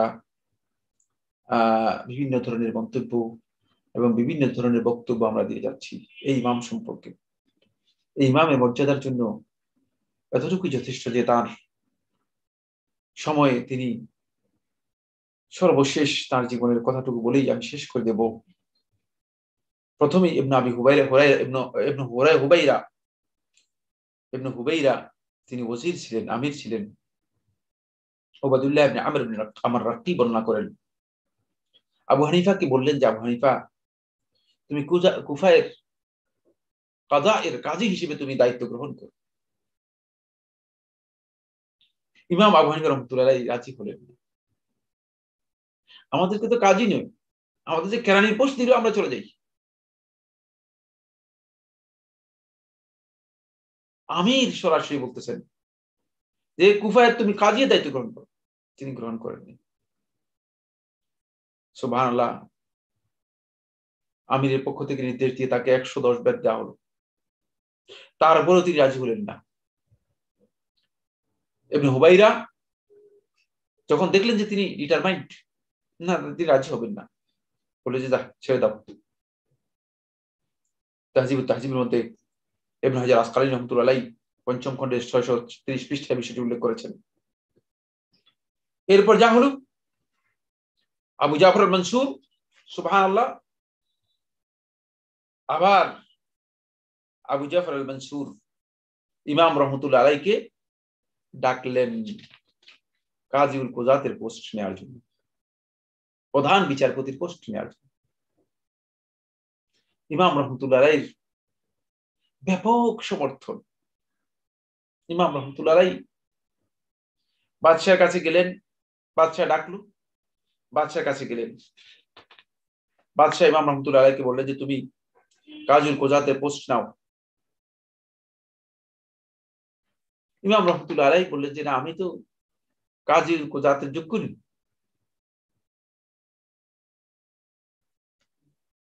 সুবহানাল্লাহ। মানে ইমাম রহমতুল্লাহ এত বিচক্ষণ। ইমাম রহমতুল্লাহ বলেন আমি কাজীউল কুযাতের যোগ্য নই। তিনি কথা বলেন আমি কাজীউল কুযাতের পোস্ট নিব না, কারণ আমিরের কথা তো নিষেধ করতে পারবেন না, আমিরের আমর নিষেধ করতে পারেন না। এই জন্য তিনি একথা বলেন যে আমি নিব না, তিনি বলেন যে আমি যোগ্য নই। তখন আবু জাফর আল মনসুর বলছে কাযাবতা, তুমি মিথ্যা বলেছো। তখন ইমাম রহমতুল্লাহ বলতে যে হাকামাল আমিরু আলাইয়া, আমির তো আমার হুকুম দিয়ে দিয়েছেন যে আল্লাহ আসলহ, আমি যদি মিথ্যা বলে থাকি তাহলে আমি কাজী হওয়ার যোগ্য নই। আমি তো প্রথমেই বলেছি আমি কাজী কাজী কাজী হওয়ার যোগ্য নই। আপনি যদি আমাকে কাজী হওয়ার যোগ্য মনে করে থাকেন, আর এখন আপনি বলেছেন যে আমি মিথ্যা বলেছি, তাহলে আমি কাজী হওয়ার যোগ্য নই। মিথ্যাবাদীকে কাজী বানানো যাবে না। বিশাল বিপদের মধ্যে পড়ে গেলে আবু জাফর মনসুর। ইমাম রহমতুল্লাহের সাথে কোনো কথাই বলতে পারছেন। ইমাম রহমতুল্লাহ আলাই তখন বাদশাহ আবু জাফর মনসুর তখন সে শপথ করলো তুমি হয়তো কাজী হবে, অন্যথা আমি আল্লাহর কসম করে বলছি তোমাকে শাস্তি দেব। তখন ইমাম আবু হানিফা রহমতুল্লাহ নিজেও শপথ করলেন, তিনি বললেন যে আমি কাজী এর যোগ্য নই, আমি তো কাজী হতে পারবো না, আমি কাজী এর যোগ্য নই, যেহেতু আপনিই হুকুম করেছেন আমি মিথ্যা বলেছি। উপস্থিত যে ছিল সে বলল যে শুনো আবু হানিফা, বাদশাহ শপথ করেছে আর তুমি শপথ করতেছো, তুমি রাজি হয়ে যাও, তুমি রাজি হয়ে যাও, কারণ এই যে অবস্থা এটা তোমার জন্য সুখকর হবে না, ভালো হবে না, তুমি রাজি হয়ে যাও। তখন আবু হানিফা রহমতুল্লাহ বলেন বাদশাহ তো সামর্থ্য আছে, বাদশার সামনেই বলে বাদশাহ তো সামর্থ্য আছে, বাদশাহ হলফ করলেও কাফারা দিতে পারবে, কিন্তু আমি তো হলফ করে কাফারা দিতে পারবো না, আমার হলফ করেছি, আমি আমার হলফটা পূরণ করতে হবে। সুবহানাল্লাহ। কিন্তু না, তারপরেও রাজি করতে পারলেন না, তারপরে তিনি রাজি হলেন না কাজীর কোজাতের পোস্ট নেওয়ার জন্য। একটু বিচার করুন, একটু বিবেচনায় আনুন, আমরা বর্তমান যারা আছি আমাদের বিবেচনাটা কি? কাজীর কোজাতের পোস্ট যদি আমাদেরকে দেওয়া হয় তাহলে আমরা কি করব? প্রয়োজনে মানে যত কিছু বাদ দেওয়া যায় সবটাই বাদ দিয়ে হলেও আমি চাই যে আমাকে এ ধরনের একটা পোস্ট যদি দেওয়া হয়। তার তাকওয়া, তার পরহেজগারি, তার দিয়ানতদারি, তার বিষয়টি কোন পর্যায়ের হলে, কোন মানের হলে যে তিনি এর জন্য তাকে বন্দী করে নিয়ে যাওয়া হলো, বন্দী করে নিয়ে যাওয়া হলো, তারপরে জেলের মধ্যে তাকে রাখা হলো, শাস্তি দেওয়া হলো, বলা হয়েছে তাকে বিষ প্রয়োগ করা হয়েছে, বিষ প্রয়োগ করা হয়েছে।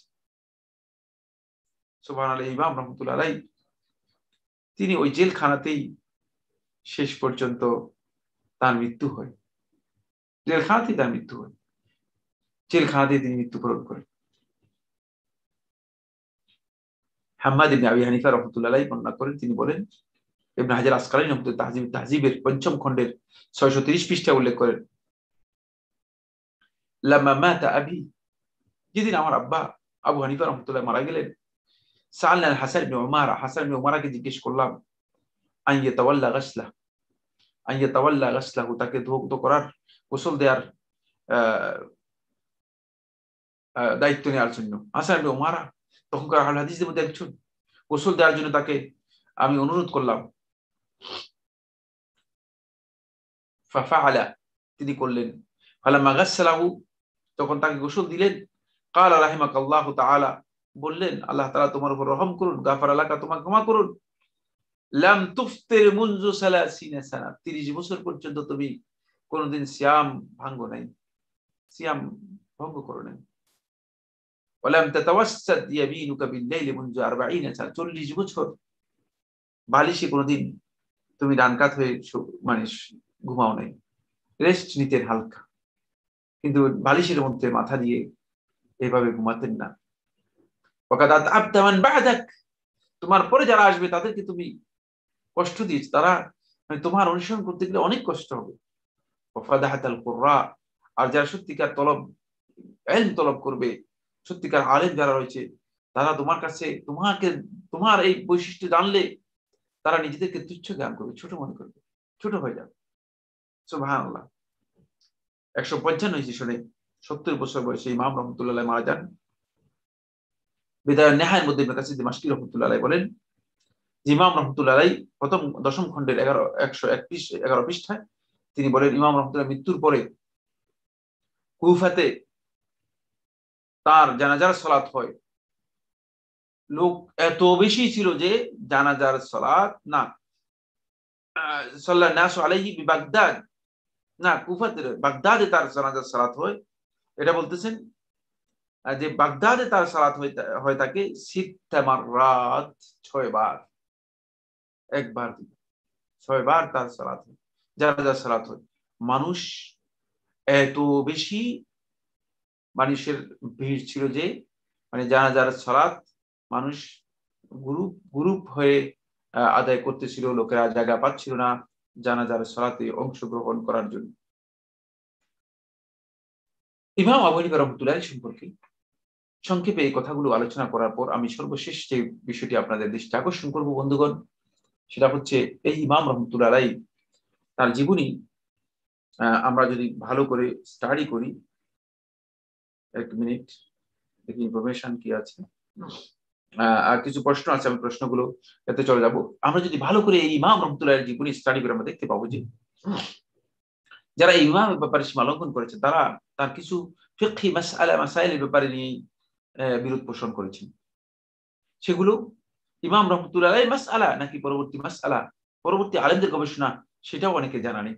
ফলে এই মাসআলাগুলো নিয়ে ইমাম রহমতুল্লাহ সম্পর্কে একটু অনেকের বিরূপ মন্তব্য রয়েছে। কিন্তু মোদ্দা কথা হচ্ছে আহলে ইলমের কাছে ইমাম রহমতুল্লাহ আলাইহি স্বীকৃত ও পরিচিত ছিলেন।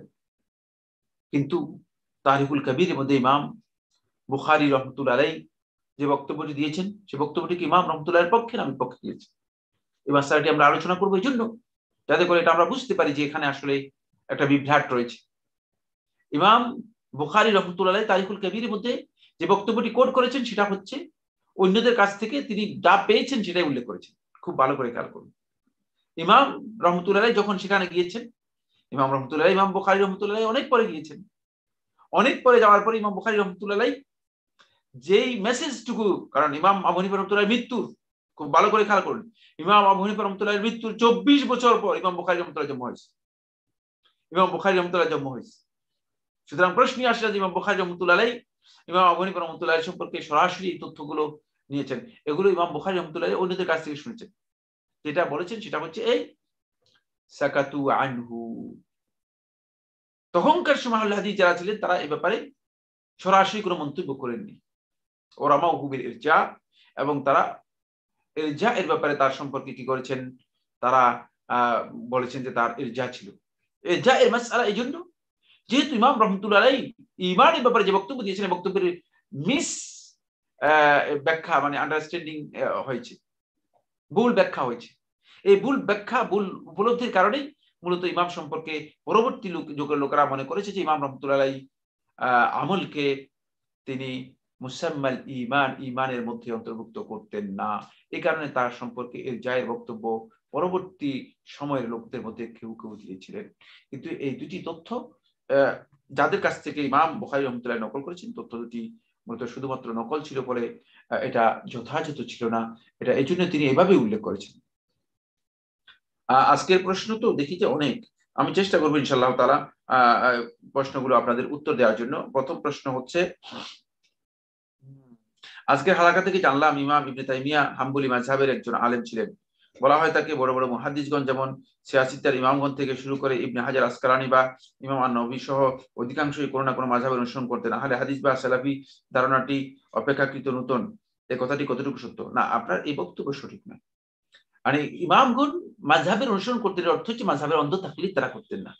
তারা মাযহাবের দিকে নিজেদেরকে সম্পৃক্ত করতেন, মাযহাবের ফিকহ চর্চা করতেন।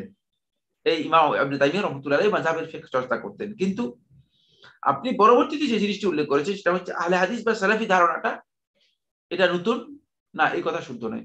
কারণ আহলে হাদিসদের ব্যাপারে বক্তব্য যদি আপনি দেখেন, খতিব বাগদাদী রাহমাতুল্লাহ আলাইহি এই বিষয়ের উপর শরফু আহলিল হাদিস এটা কিতাব লিখেছেন। খতিব বাগদাদী রাহমাতুল্লাহ আলাইহি তো সেই সময়ের লোক ছিলেন।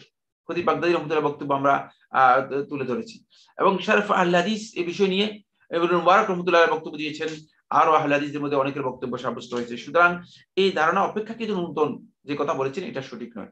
আহলে হাদিস বলতে তখন কোন চেতনাকে বোঝানো হতো? আহলে হাদিস বলতে তখন যে চেতনাকে বোঝানো হতো সেটা হচ্ছে আহলে হাদিস যারা হাদিস চর্চা করতেন অধিক পরিমাণে তাদেরকে বোঝানো হতো। কিন্তু ইমাম আহমদ বিন হাম্বল রাহমাতুল্লাহ আলাইহি পরবর্তী সময়ে আহলে হাদিস এই ধারণাটা, কনসেপ্টটা জামাতের যে কনসেপ্ট রয়েছে সেই কনসেপ্টে রূপান্তরিত হয়ে গিয়েছে। জামাতের কনসেপ্ট আমি ইমাম আবু হানিফা রাহমাতুল্লাহ বক্তব্য থেকে দিয়েছি। ঠিক ইমাম আবু হানিফা রাহমাতুল্লাহ আলাইহি জামাতের যে কনসেপ্ট দিয়েছেন, আহলে হাদিসের কনসেপ্ট সেটাই ছিল। সালাফদেরকে তারা সম্মান করত, মর্যাদা দিত, সালাফদেরকে ভালোবাসতো, সালাফদের কোনো ধরনের সমালোচনা করতো না। এটা নতুন কিছু নয়, এই কথা নতুন, এই বক্তব্য সঠিক নয়। কেউ ইবনে তাইমিয়া বা হাফেজ ইবনুল কাইয়িমের ইজতিহাদ অনুসরণ করতে পারলে আমি কেন ইমাম আবু হানিফা রাহমাতুল্লাহ, আবু ইউসুফ ও শাহ ওলিউল্লাহ মুহাদ্দিস দেহলভীর মতামত গ্রহণ করতে পারবো না? কারণ আমার তো এত তদন্ত করার মতো ইলম সামর্থ্য নেই। যদি আপনার ইলম না থাকে আপনি আবু হানিফার কাছে যাওয়ার দরকার নেই। আপনি ফুলান ইবনে ফুলান, হাইয়ান ইবনে বাইয়ানের বক্তব্য গ্রহণ করতে পারবেন। কে বলতে পারবেন? অবশ্যই পারবেন। আপনার ইলম নাই, আপনি যে কোনো আলেমকে জিজ্ঞেস করলেই, যদি আপনার কাছে মনে হয় যে এই ব্যক্তি নির্ভরযোগ্য, তার বক্তব্য গ্রহণ করলে যথেষ্ট। কে বলেছে আপনাকে পারবেন? অবশ্যই পারবেন। কিন্তু আপনার যদি জানা থাকে, আপনার যদি এই বিষয় সম্পর্কে প্রজ্ঞা থাকে, তাহলে আপনি চেষ্টা করবেন যে সহি জেনে নেওয়ার জন্য, সহিটা জেনে নেওয়ার জন্য, কোরআন হাদিসের আলোকে সহিটা জেনে নেওয়ার জন্য। কে কে বলছে আপনাকে যে আপনি মানে ইবনে তাইমিয়া ইবনুল কাইয়িমের বক্তব্য গ্রহণ করতে পারবেন না? অবশ্যই গ্রহণ করতে পারবেন। যদি আপনার কাছে জ্ঞান না থাকে, আপনি তার বক্তব্য যদি জানা থাকে, এতটুকু আপনি গ্রহণ করতে পারবেন। কিন্তু আপনার কাছে জ্ঞান আছে, আপনি জেনেছেন এটা হাদিস দ্বারা সাব্যস্ত হয়েছে, এটা হাদিসের সহি বক্তব্য, এটাকে আপনি বাদ দিয়ে আপনি অমুকের বক্তব্য গ্রহণ করবেন না। এটা এই কাজ আপনার জন্য জায়েজ নেই। কারণ হচ্ছে ইলম হচ্ছে আপনি জেনেছেন যে সহি এটা। হ্যাঁ, যদি আপনার কনফিউশন থাকে তাহলে আপনি অন্য বক্তব্য গ্রহণ করতে পারবেন। কিন্তু আপনি কনফার্ম হয়েছেন যে এই বক্তব্য সহি, হাদিসের মাধ্যমে আপনি বুঝতে পেরেছেন, সে অবস্থায় আপনি অবশ্যই হাইয়ান ইবনে বাইয়ান, অমুক তমুক, আমি তমুই, আমরা এদের বক্তব্য গ্রহণ করতে পারবেন না। খুবই সহজ কথা। ৩ নম্বর, ছেলেদের জন্য সেই সব বিশ্ববিদ্যালয়ে পড়াশোনা কি জায়েজ যেখানে ছেলে মেয়েদের অবাধ মেলামেশা হয়?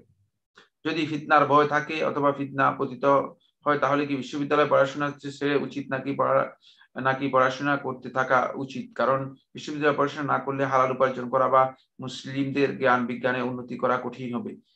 এই ক্ষেত্রে ফিতনা থেকে বাঁচার উপায়? খুব সহজ কথা। ফিতনার যদি আশঙ্কা থাকে অবশ্যই আপনি যাবেন না, কিন্তু ফিতনা থেকে বেঁচে যদি আপনি যেতে পারেন, আপনি যাবেন, আপনি পড়তে পারবেন। কিন্তু আপনি এমন ফিতনার মধ্যে যাচ্ছেন কি জন্য? আপনি নিজেকে কন্ট্রোল করার জন্য চেষ্টা করুন, সংযত হওয়ার জন্য চেষ্টা করুন। আপনি ফিতনার মধ্যে নিজে মানে নিমজ্জিত হবেন কি জন্য? অবশ্যই ইমানদার ব্যক্তি সেই ইমানদার ব্যক্তি যে ব্যক্তি নিজের দৃষ্টিকে সংযত করবে, নিজের লজ্জাস্থানকে সংযত করবে, নিজের কথাকে সংযত করবে, যে সত্যিকার ভাবে সকল ক্ষেত্রে সবর ইখতিয়ার করবে। যদি আপনি সবর ইখতিয়ার করেন, অবশ্যই আপনি জ্ঞান অর্জন করতে পারবেন। এখানে জ্ঞান অর্জন করতে হলে আপনি অবাধ মেলামেশার কাছে যাবেন না। হাজারো লোক আছে যারা এই সমস্ত কাজে যায় না, কিন্তু তারা জ্ঞান অর্জন করতেছে। জ্ঞান অর্জন করার জন্য আপনি জ্ঞান অর্জন করে চলে আসবেন, যতটুকু দরকার ইনফরমেশন, সেই ইনফরমেশনটা নিয়েই চলে আসবেন। সেক্ষেত্রে আপনি অন্য কিছুতে আপনি নিজেকে ইনভলভ না করলে হলো। কিন্তু যদি আপনি দেখেন যে আপনি ফিতনাতেই পড়ে যাবেন, আপনি মানে ফিতনাগ্রস্ত হয়ে যাবেন, তাহলে আপনার দিন বাঁচানো ওয়াজিব। ফিতনা থেকে নিজেকে রক্ষা করার জন্য দিন বাঁচানো ওয়াজিব। সেক্ষেত্রে আপনি অবশ্যই দিন বাঁচানোর জন্য চেষ্টা করবেন। ইমাম আবু হানিফা রাহমাতুল্লাহ কোনো গ্রন্থ রচনা করেন নাই, এই কথাটি কতটুকু সত্য? তাহলে তার নামে যেসব বই নিষ্পত্তি করা হয় সেগুলো কতটুকু সঠিক? না, ইমাম আবু হানিফা রাহমাতুল্লাহ রচিত কোনো গ্রন্থ সহি কোনো বর্ণনার মাধ্যমে সাব্যস্ত হয়নি। এগুলো সম্পর্কিত করা হয় থাকে হয়তো ইমাম রাহমাতুল্লাহ ছাত্র অথবা পরবর্তী সময়ের কেউ এগুলো সংকলন করেছেন। এগুলো সবগুলোই সংকলন, এগুলো সবগুলোই সংকলন। পরবর্তীতে ইমাম রাহমাতুল্লাহ থেকে যেগুলো সংকলন করেছেন সেগুলো প্রকাশ করে দিয়েছেন, সেগুলো প্রকাশ করে দিয়েছেন। এগুলো যেহেতু ইমাম রাহমাতুল্লাহ থেকে হয়তো তারা লিখেছেন, সরাসরি লিখেছেন, সেজন্য তারা এগুলোকে ইমামের দিকে সম্পর্কিত করেছেন, এই জন্য ইমামের দিকে সম্পর্কিত করেছেন। বাকি নিঃসন্দেহে এই কথা সত্য, ইমাম রহমতুল্লাহ নিজে সরাসরি কোনো বিষয় সংকলন করেননি। যদিও ফিকুল আকবর, ফিকুল আউসাদ এগুলো ইমাম রহমতুল্লাহ দিকে সম্পর্কিত করা হয়ে থাকে, কিন্তু এগুলো সঠিক নয়। এগুলো মানে সঠিক বক্তব্য হচ্ছে এগুলো নিসবত সঠিক নয়, নিসবত সঠিক নয়। বলা হয় সকল ইমামই শাসকের কাছ থেকে কষ্টের শিকার হয়েছিলেন, তাই হক আলেম হওয়ার একটা আলামত হলো শাসকদের দ্বারা কষ্টপ্রাপ্ত হওয়া। এটা কতটুকু সত্য? না, এ বক্তব্য সঠিক না। ইমামগণ অনেকেই শাসকদের মাধ্যমে কি করেছেন, কষ্ট পেয়েছেন, কিন্তু এটা আলামত নয় যে শাসকদের মাধ্যমে কষ্ট পেলেই তিনি কি হয়ে যাবেন, হক তার হক কি হাকিকত বা হাকিকত প্রমাণিত হবে, মানে তিনি হক সত্যের উপর প্রতিষ্ঠিত হয়েছেন এটা প্রমাণিত হবে না, এটা সঠিক নয়। কারণ এক্ষেত্রে আপনার ইজতিহাদের মধ্যে ভুলও থাকতে পারে, আপনার ভুলও হতে পারে। সেক্ষেত্রে আপনি ভুল কাজ করলে ভুল কাজের জন্য আপনি শাস্তিও পেতে পারেন। সুতরাং যদি আপনার ভুল হয়ে থাকে আপনি অবশ্যই এর জন্য শাস্তির মুখোমুখিও হতে হবেন। কিন্তু নিঃসন্দেহে যারা হাক্কানি এবং রব্বানি আলেম ছিলেন, যারা ফকিহ ছিলেন, তাদের অনেকেই শাস্তির মুখোমুখি হয়েছেন। সেখানে সুনির্দিষ্ট কিছু কারণ ছিল, পরিবেশ ছিল। কারণ ইলমের এই পরিবেশগুলো বিনষ্ট করেছে মুনাফিকরা, মুনাফিকদের মাধ্যমেই এই পরিবেশ বিনষ্ট হয়েছে। সুতরাং যেমন ইমাম আবু হানিফা রাহমাতুল্লাহর বিরুদ্ধে আপনি লক্ষ্য করেছেন যে ইমাম আবু হানিফার বিরুদ্ধে মানে যে বক্তব্যগুলো ছিল সেটা হচ্ছে ইমাম রাহমাতুল্লাহ কাদা গ্রহণ করেননি। কেন গ্রহণ করেননি? সেখানে একটা মানে গ্রাউন্ড ছিল, সেই গ্রাউন্ডে তিনি কি করেন না, গ্রহণ করেন না। কারণ কাদা গ্রহণ করলে তিনি তাহলে সরকারের কিছু বিষয় রয়েছে যেগুলোকে তিনি তাকে অনুমোদন দিয়ে দিতে হতো, যেটা তিনি অনুমোদন দেওয়ার প্রয়োজন মনে করেননি। তিনি মনে করেন নাই যে এটাকে সাপোর্ট দিতে পারেন তিনি, এই জন্য তিনি তার ইচ্ছা ছিল সেটা তার জন্য তিনি বৈধ মনে করেন নাই, এটা তার বৈধ না মনে করার কারণ ছিল। বাকি এই ক্ষেত্রে যদি কেউ মানে নির্যাতিত হন অবশ্যই তিনি মাজলুম। ইমাম রহমতুল্লাহ মাজলুম হিসেবে শহীদ হয়েছে, মাজলুম হিসেবে শহীদ হয়েছে, কারণ তিনি জেলে তার মৃত্যু হয়েছে, এটা তার শাহাদাতের সবচেয়ে বড়। এবং অনেকেই আমার মনে হচ্ছে ইবনে আব্দুল বার রহমতুল্লাহ উল্লেখ করেছেন যে মাতা শাহিদান মাসকিয়ান, তাকে বিষ প্রয়োগ করে মৃত্যুবরণ করা হয়েছে এবং তিনি শহীদ হয়েছেন। সুতরাং এটা এই বক্তব্য থেকে বোঝা যাচ্ছে। এই অর্জন করার পরও বারবার একই গুনাহ হয়ে গেলে করণীয় কি? আর এর কারণ কি? না, গুনাহ হয়ে গেলে করণীয়, ইলম অর্জন করেছেন বটে, কিন্তু আপনি ইলমের মাধ্যমে আমল অর্জন করেননি।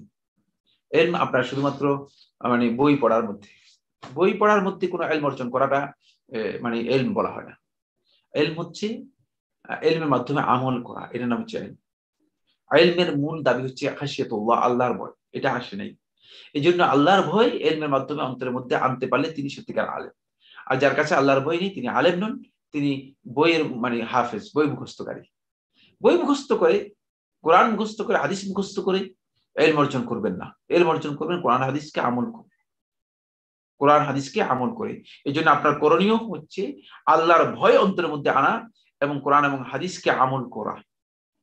এবং এই করণীয় যদি বুঝতে পারেন তাহলে আপনার ইলম অর্জনের মানে সার্থকতা আসবে। ইলম অর্জনের সার্থকতা ততক্ষণ পর্যন্ত আসবে না যতক্ষণ পর্যন্ত আপনি ইলমকে শুধুমাত্র পুঁথিগত জ্ঞান অথবা পাঠ্যসূচির মধ্যে রেখে দিবেন, মুখস্থ করলেন আর পাঠ্যসূচির মধ্যে রেখে দিলেন। এটা পাঠ্যসূচি নয়, এটা কর্মসূচির মধ্যে আনতে হবে। পাঠ্যসূচি থেকে এটাকে কর্মসূচির মধ্যে আনতে হবে, মুহতাওয়ায়াতুল হায়া, জীবনের কন্টেন্টের মধ্যে আনতে হবে, যার মাধ্যমে খাশিয়াতুল্লাহ, আল্লাহ রাব্বুল আলামিনের ভয় আসবে, যেটা আল্লাহ তাআলা কোরআনে কারীমের মধ্যে বলেছেন, ইন্নামা ইয়াখশাল্লাহ মিন ইবাদিহিল উলামা, যে আল্লাহর বান্দাদের মধ্যে থেকে শুধুমাত্র আলেমরাই আল্লাহকে ভয় করতে পারে। ওই পর্যায়ে আসতে হবে। ইলম অর্জন করে আপনি ভয় আসলো না, বোঝা গেল যে ইলমটা আসলে শুধুমাত্র পাঠ্যসূচিতে নিয়েছেন। আল্লাহ সুবহানাহু ওয়া তাআলা আমাদের সবাইকে যে বিষয়গুলো আমরা আলোচনা করেছি সেগুলো থেকে উপকৃত হওয়ার তৌফিক দান করুন। আল্লাহ সুবহানাহু ওয়া তাআলা আমাদের সবাইকে ইখলাস এবং আল্লাহ রাব্বুল আলামিনের তাকওয়া ও যথাযথ পরহেজগারি দান করুন। ওয়া আখিরু দাওয়ানা আলহামদুলিল্লাহি রাব্বিল আলামিন।